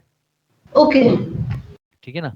चलिए अब अगला आता है TFR, total fertility rate. Total fertility rate का मतलब क्या होता है, एक ह्यूमन फीमेल, एक ह्यूमन फीमेल अपने लाइफ टाइम में जितने नंबर ऑफ बेबीज को प्रोड्यूस करती है वो उस फीमेल की टोटल फर्टिलिटी रेट को बताती है। नहीं बात समझ में? Yes sir. Yes, yes sir. Sir. ठीक है, तो देखो लिखा है, it is the average number of children that can be born by a women during her lifetime is called TFR, यानी कि टोटल फर्टिलिटी रेट। क्लियर है? Yes sir. और बेटा TFR Yes, sir. Varies from region to region. ये region to region vary करती है TFR, ऐसा जरूरी नहीं है। देखो फर्क है, दो तरीके की कंट्री होती हैं, एक होती है डेवलपिंग कंट्री और एक होती है डेवलप्ड कंट्री। डेवलपिंग कंट्री जैसे इंडिया है, पाकिस्तान है, अफगानिस्तान है, रशियन कंट्रीज हैं कुछ, ठीक है, ये सारी डेवलपिंग कंट्री हैं। यहाँ पे बच्चों को भगवान की देन माना जाता है और एक एक घर में 10-10, 12-12, 20-20, 25-25 बच्चे होते हैं। बात को समझ रहे हो? सर इतने Yes, तो कहीं sir. देखे नहीं। क्या बात कर रहे हो बेटा? 3-3 लोगों की सर नहीं शादियां हो- क्यों बेटा, मुस्लिम्स में 3-3 शादियां होती हैं एक आदमी की पहले, यस सर। Yes, sir. तो नहीं हो सकते बच्चे? ठीक है, सर मेरे अभी भाई की टीचर थी, उनके 12 बच्चे हैं। 12 बच्चे हैं, वही बात मैं बता रहा हूँ। अभी अभी मैंने सुना था इधर की साइड, चाइना से इधर की साइड कौन सी जगह है, वहां पर देखा था उसके 100 बच्चे थे। है सर, हाँ ऐसे कैसे हो सकता है? सर नहीं तो क्यों पूरा नहीं वर्ल्ड बेटा, पूरा अलग बेटा 100 बच्चे थे सर, वो 100 बच्चे थे, लेकिन सर वो उनके वैसे नहीं थे। उन्होंने आधे तो सर वो मतलब वैसे कराए थे, IVF के थ्रू कराए थे, आधे उन्होंने वैसे सैरोगेसी के थ्रू कराए तो थे। बेटा उनकी उनकी उनकी उनकी वाइफ भी तो कम से कम 15-20 थी। वहां पे अच्छा। वहां पे सर उनकी पूरी कल्चर एक है। अलग से कंट्री बन रही है क्या सर? हाँ बेटा ऐसा कल्चर है, आपने दुनिया नहीं देखी ना। आप अभी इंडिया से बाहर गया है कोई आप में से? कोई बच्चा आप में से नो इंडिया से? सर। मैं कम से कम 8-10 कंट्री में मैं 8-10 कंट्री में जा चुका हूँ। मैं खुद देखता हूँ कि कितना कल्चरल डिफरेंस है हम में और उनमें। सर वहाँ पे पॉपुलेशन फिर इंडिया से तो कम ही है।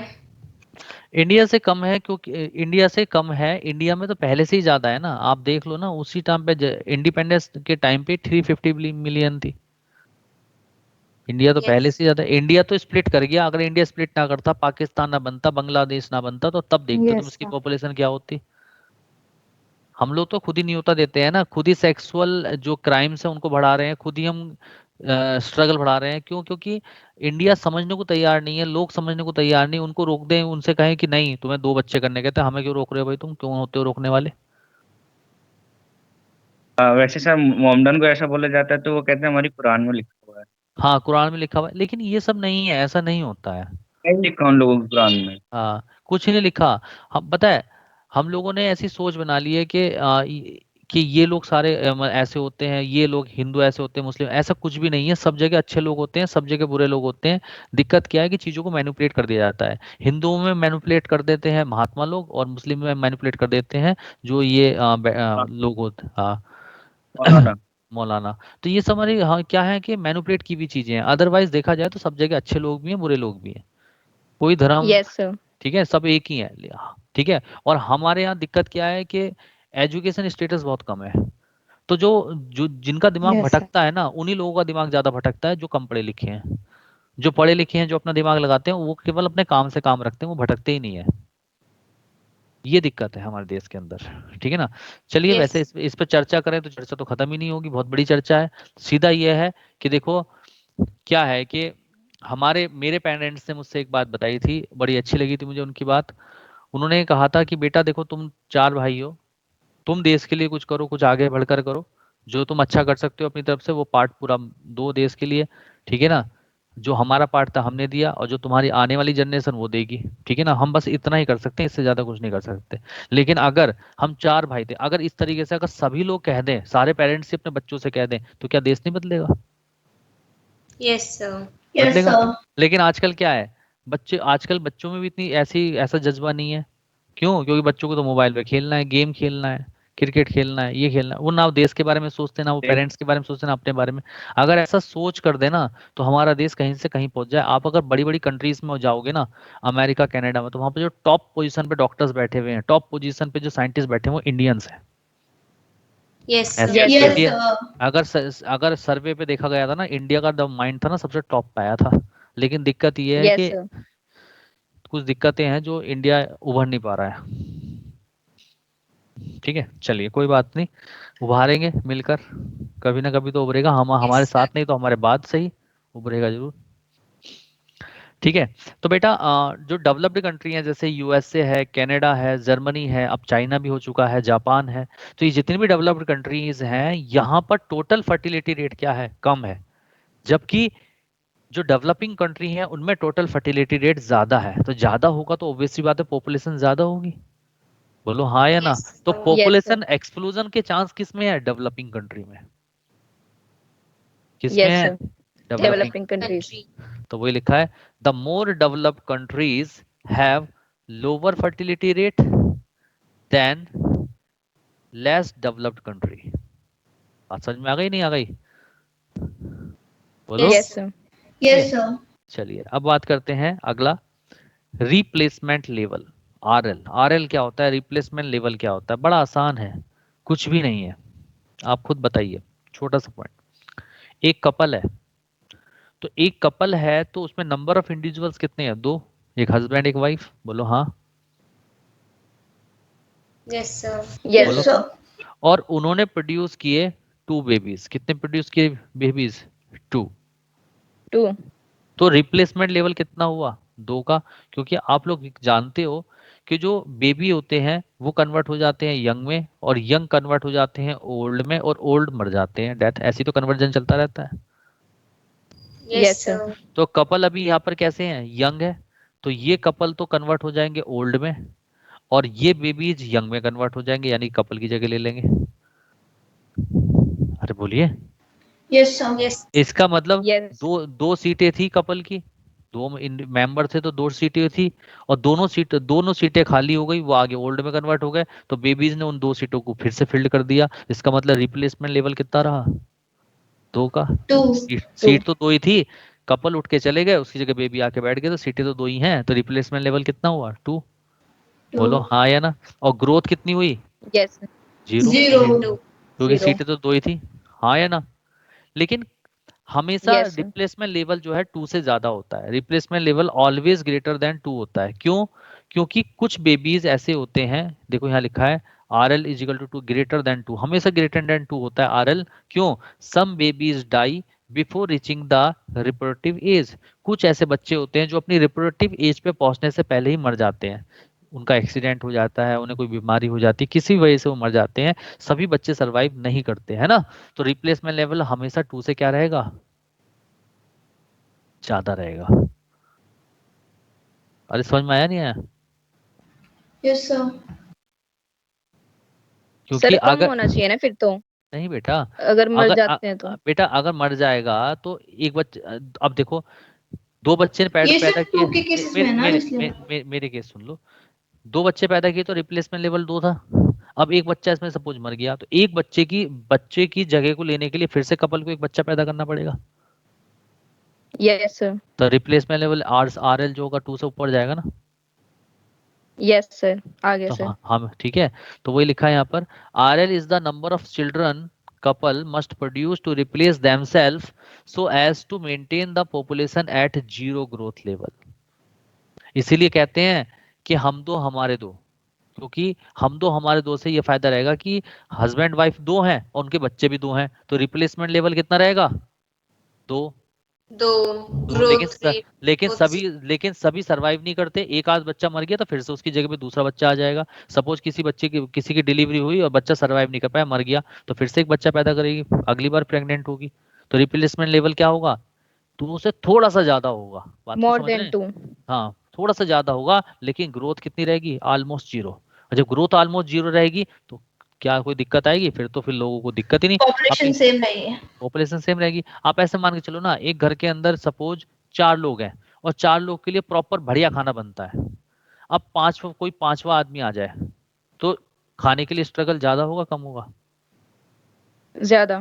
ज्यादा। ज्यादा। अगर एक आदमी और आ जाए छठा तो स्ट्रगल और बढ़ जाएगा, 7वां आ जाए तो स्ट्रगल और बढ़ जाएगा, 8वां आ जाए तो स्ट्रगल और बढ़ जाएगा, और 9 आ जाए तो फिर इनमें लड़ाइयाँ होने लगेंगी, एक दूसरे का कत्ल होने लगेगा कि मैं खाऊंगा, स्ट्रगल बढ़ता जाएगा। यस तो यही कंडीशन तो डेवलपिंग कंट्री में हो रही है।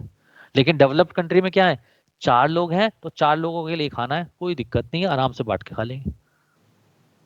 नहीं बात समझ में आई अभी भी? Yes sir. Yes sir. क्योंकि नीड तो सबकी सेम है ना।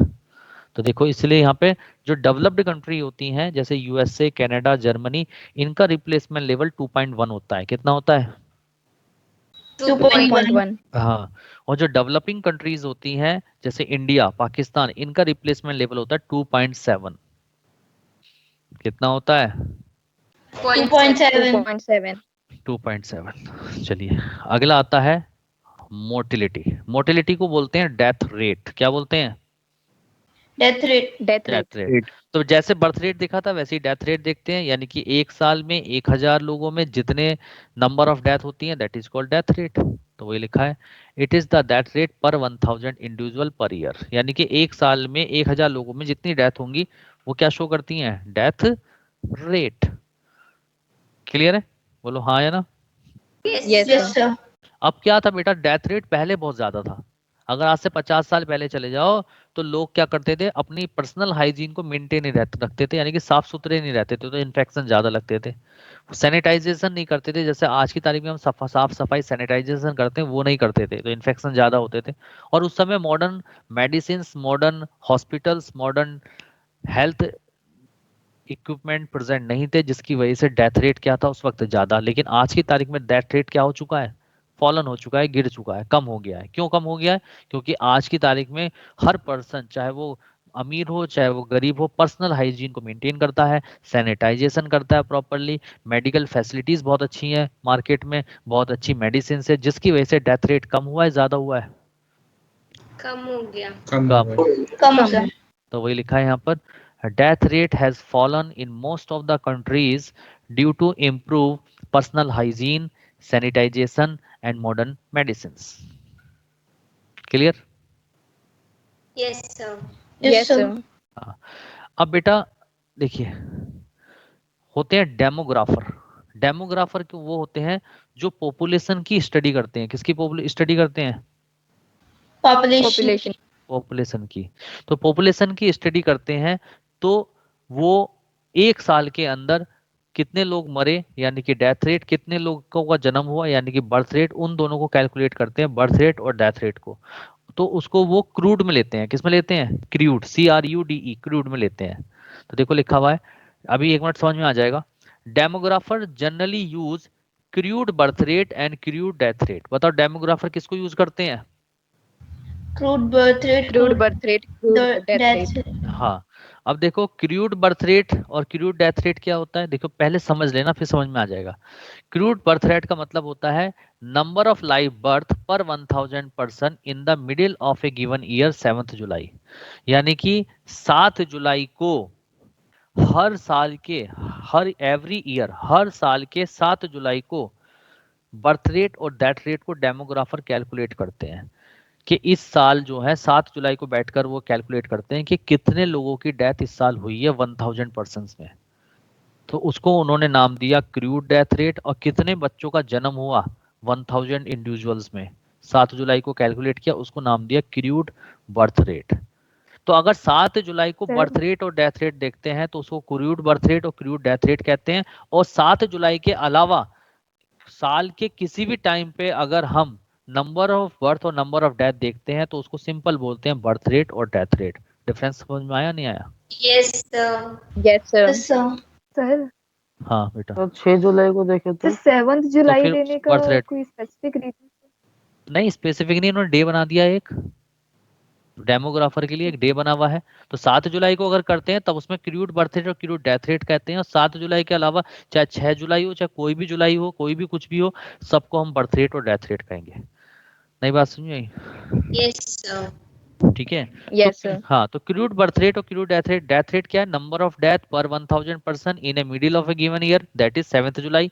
तो क्रूड बर्थ रेट और क्रूड डेथ रेट आ गया। फिर इनके बीच का हम डिफरेंस ले लेते हैं। क्या ले लेते हैं? डिफरेंस। अगर ये डिफरेंस। डिफरेंस 0 आ जाए, इसका मतलब इस साल कोई भी ग्रोथ नहीं हुई है, उसको हम नाम देंगे डेमोग्राफिक ट्रांजिशन। क्या नाम देंगे? Demographic demographic transition. तो अगर अगर डेवलपिंग कंट्री को डेवलप्ड कंट्री की तरफ मूव करना है तो डेमोग्राफिक ट्रांजिशन लाना पड़ेगा।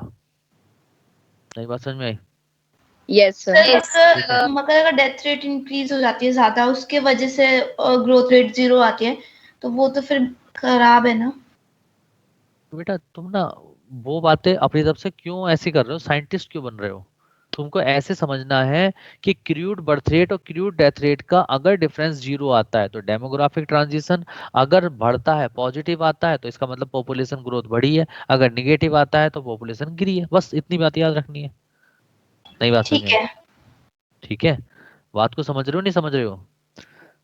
बोलो। तो yes crude sir. Crude birth rate और yes sir. Crude death rate के बीच में अगर डिफरेंस 0 आ रहा है तो इसका मतलब क्या है? ग्रोथ हुई है या नहीं हुई है?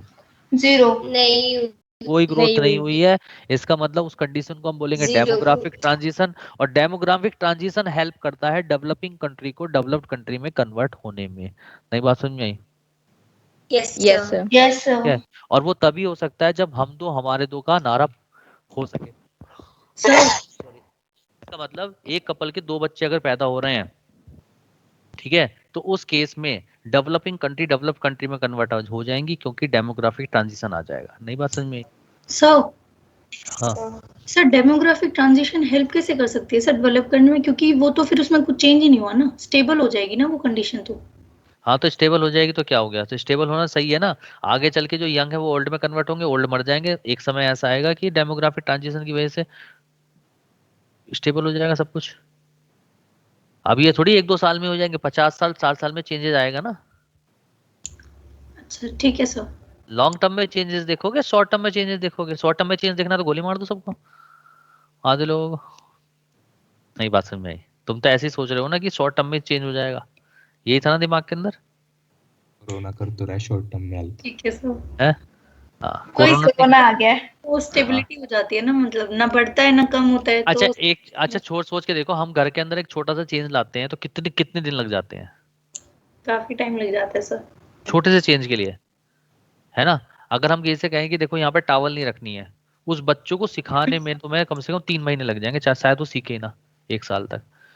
और यस सर। सर और हाँ, कुछ एक कुछ सीखते भी नहीं है बिल्कुल हाँ, भी।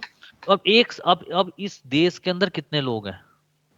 मोदी उन सबको सिखा रहा है। बताओ, टाइम लगेगा या नहीं लगेगा? Yes sir. लगेगा सर बहुत टाइम लगेगा। ऑब्वियस। लेकिन यस सर। सब लोग क्या कहते हैं? क्या चेंज आ गया मोदी? क्या मोदी ने चेंज कर दिया देश के अंदर? क्या कर दिया? उन्हें तो एकदम चेंज चाहिए कोई, क्योंकि उनका तो दिमाग ही नहीं है। अरे तुम घर के अंदर चेंज लाने में तुम्हें 2 साल लग जाते हैं, देश के अंदर चेंज तुम्हें 1 साल में दिख जाए। धीरे धीरे चेंजेस दिखते हैं। सही आपको बात। पता है? आपको पता है इंडिया किस लेवल पे जा चुका है? पहले यूएसए यस इज्जत नहीं सर। करता था इंडिया यस की। सर। इंडिया की इज्जत नहीं बहुत करता आगे। था। इंडिया की इज्जत नहीं करता था अमेरिका। अमेरिका सबसे बड़ा ऊपर आता है, सबसे टॉप पे है देश। इंडिया की इज्जत नहीं करता था। जैसे किसी कोई गरीब आदमी आके अमीर के पास बैठ जाए ना, और अमीर नीचे बैठ जाता है जमीन पे, ऐसा हाल था। आज की तारीख में रेड कारपेट बिछता है जब हमारे देश का प्रधानमंत्री जाता है, इज्जत मिलती है। Yes sir.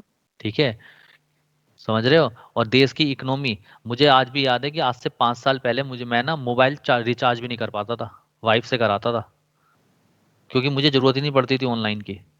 ठीक है, कई कई सारी चीजें मैं ऑनलाइन, आज की तारीख में दुनिया का कोई भी काम करवा लो मुझसे ऑनलाइन। किसकी वजह से? मोदी की वजह से। आजकल आपके पहले एटीएम में लोग बाहर खड़े रहते थे, अगर एटीएम बंद है, पैसे तो जेब में पैसे नहीं होते थे। आज की तारीख में आपके पास पेटीएम है, गूगल पे है, इतने सारे आपके पास हैं, आप कहीं भी अगर आपकी जेब में पैसे नहीं है आप पैसा ट्रांसफर कर सकते हो। इतने ऑप्शन है आपके पास। पहले बैंक में वो खुलवाने के लिए अपना अकाउंट अकाउंट लाइन में खड़ा होना पड़ता था, कई कई दिन लग जाते थे। आज की तारीख में आप 5 मिनट में अकाउंट खोल लो, 5 मिनट के यस अंदर सर। आप अपना अकाउंट चेक कर लो। इस चीज को कोई क्यों नहीं देखता?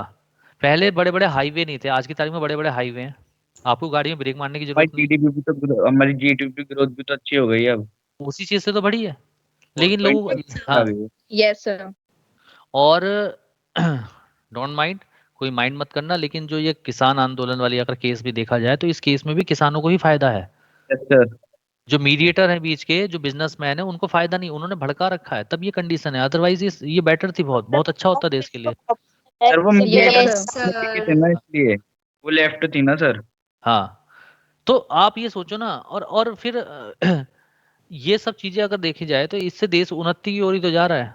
अब लोगों को लगता है कि देश एकदम से उन्नति कर जाए, भैया एकदम से नहीं होता कोई भी चीज। यहाँ कोई जादू थोड़ी है कि सर पलक आप झपकती चीजें बदल जाए।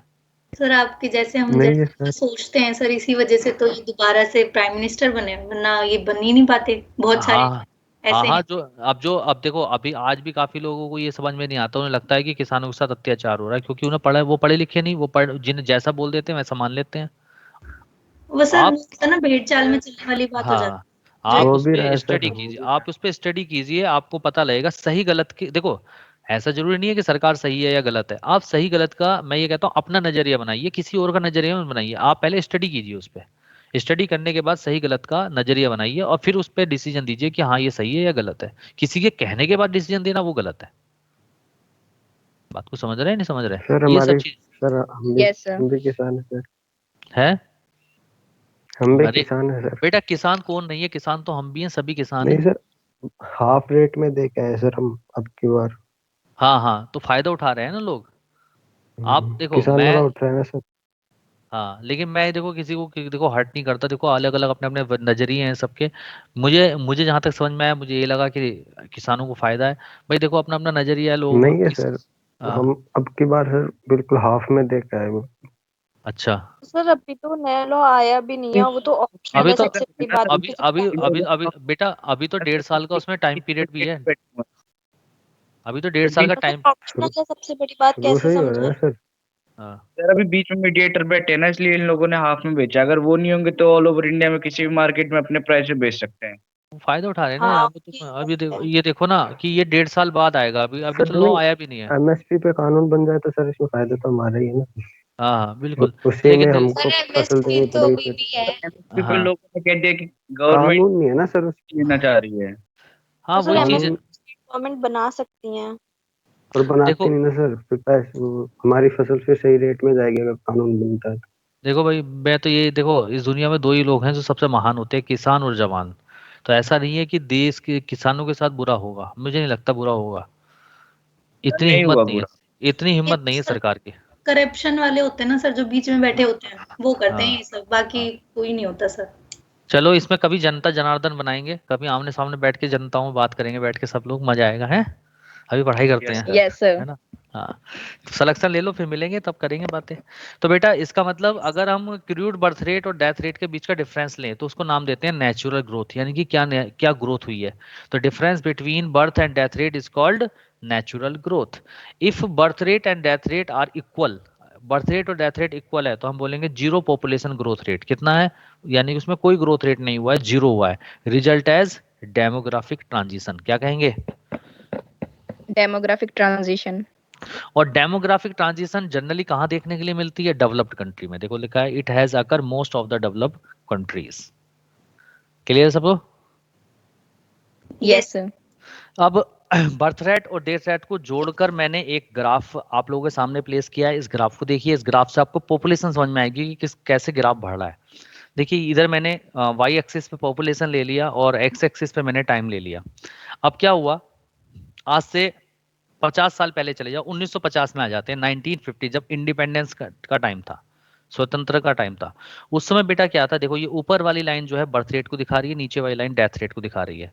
तो 1950 में क्या था, बर्थ रेट बहुत ज्यादा था, क्योंकि लोग बच्चे को, जन्म को भगवान की देन समझते थे और बच्चे पैदा करते रहते थे, जिसकी वजह से उस समय बर्थ रेट ज्यादा था। लेकिन उस समय डेथ रेट भी ज्यादा था, क्योंकि लोग साफ सुथरे नहीं रहते थे, पर्सनल हाइजीन मेंटेन नहीं करते थे, सैनिटाइजेशन नहीं करते थे, उस समय मेडिकल हॉस्पिटल्स अच्छे नहीं थे, मॉडर्न मेडिसिन नहीं थी, इसीलिए डेथ रेट भी क्या था, ज्यादा। और डेथ रेट बर्थ रेट के कंपेयर में बहुत ज्यादा था, जिसकी वजह से क्या था, पॉपुलेशन बढ़ तो रही थी लेकिन बहुत धीरे धीरे बढ़ रही थी। उस फेज को हमने नाम दिया लैग फेज। क्या नाम दिया, बोलो? Lag phase. Lag phase. ठीक है। इसके बाद अब ये ग्राफ डेवलपिंग कंट्री में कैसे कन्वर्ट होगा, इधर देखिए।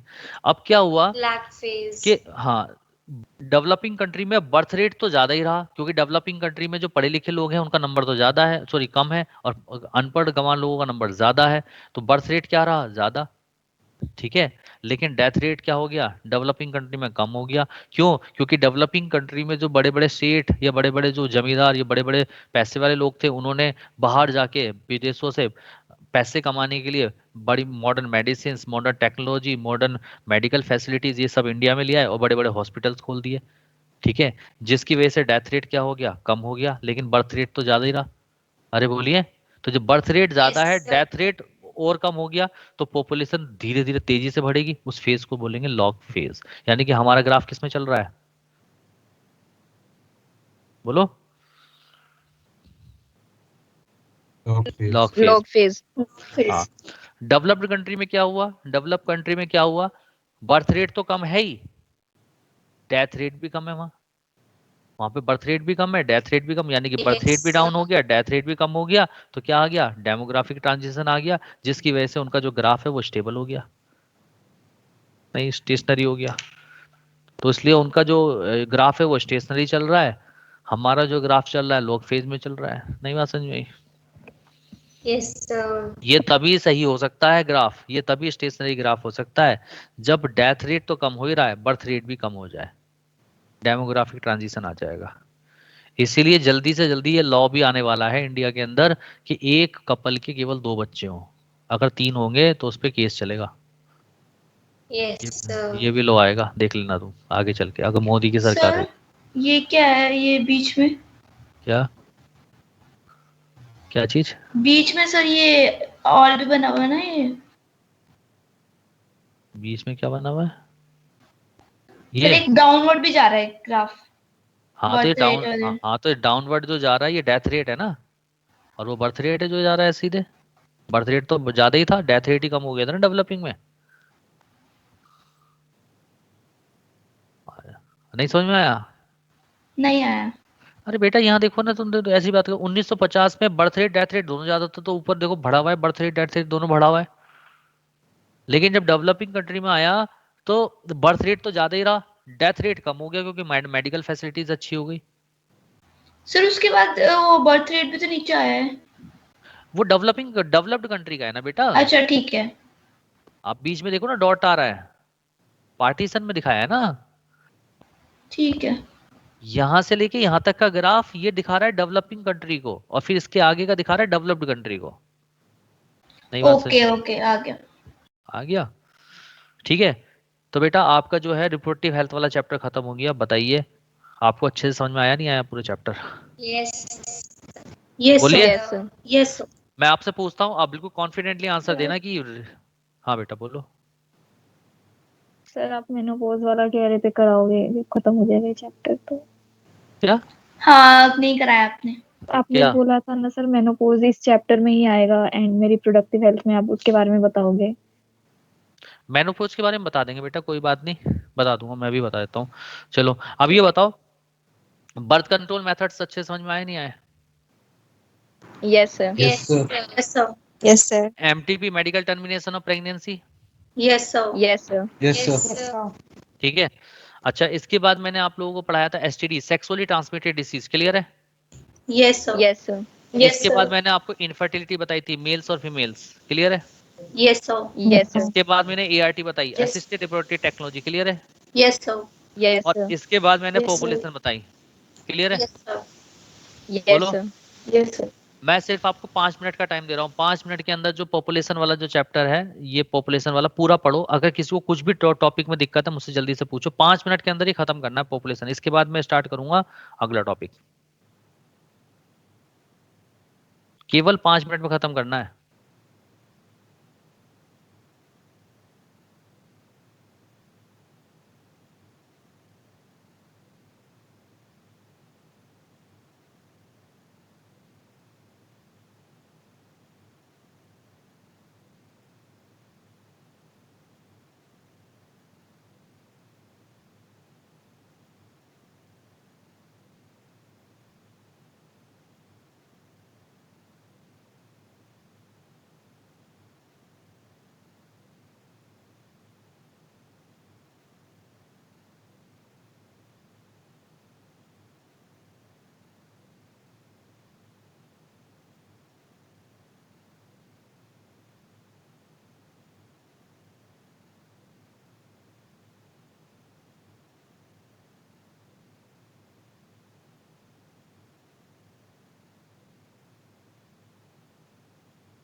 पढ़ लिया बच्चों?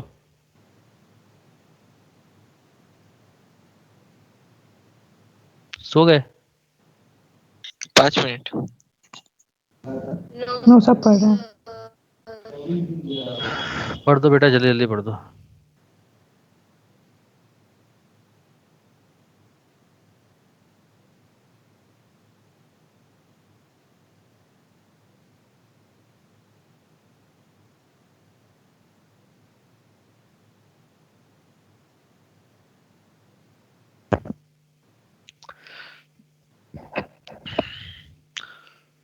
चलो पढ़ लेना, फिर एक काम करते हैं, आगे कंटिन्यू करते हैं ना, घर से पढ़ लेना, कोई टॉपिक की दिक्कत आएगी तो मुझसे पूछ लेना, ठीक है?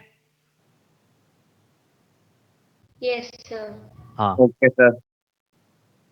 चलो ठीक है, अब बात करते हैं। हाँ बेटा, हेलो, आप बताओ बेटा, क्या कहना कहना चाह रहे थे आप? कोई बच्चा कुछ पूछ रहा था ना? सर मेनोपॉज के अंदर कौन कौन से हॉर्मोन्स का मतलब क्या कितना क्या क्या लेवल रहता है सर? कौन सा डिक्रीज करता है, कौन सा इंक्रीज करता है? बेटा बेटा मेनोपेज जब हो जाता है, मेनोपोज, ठीक है, तो मेनोपोज के केस में क्या होता है, जो बॉडी के अंदर चूंकि कॉर्पस ल्यूटियम बनता नहीं है, तो प्रोजेस्टेरोन और एस्ट्रोजन का यस लेवल सर। कम हो जाता है, दोनों का लेवल कम हो जाता है, जिसकी वजह से जो फीमेल है उसके अंदर कुछ चेंजेस आने लगते हैं, जैसे उसका मूड स्विंग हो जाता है, ठीक है, उसका मूड स्विंग हो जाता है। तो फिर एफएसएच भी लो ही रहेगा, मतलब कम बनेगा? हाँ एफएसएस तो कम होगा ही होगा, क्योंकि अब फॉलिकल्स भी नहीं बनने हैं, ठीक है, यस लेकिन सर। मेनली जो इफेक्ट आएगा वो प्रोजेस्टेरोन और एस्ट्रोजन पे आएगा। जैसे ही एस्ट्रोजन कम होगा उसकी बॉडी के अंदर ना, तो उसके अंदर उसका मूड स्विंग रहने लगेगा, थोड़ा सा उसको ना डिप्रेशन की दिक्कत रहती है, ठीक है, थोड़ा सेंसिटिव ज्यादा हो जाती है। अच्छा, फिजिकल सेंसिटिविटी उसके अंदर खत्म हो जाती है, वेजाइनल ड्राइनेस आ जाती है, ठीक है, ये सब चेंजेस आ जाते हैं, ठीक है। Okay sir. हम्म, चलिए। हाँ बेटा, तो नया चैप्टर अब स्टार्ट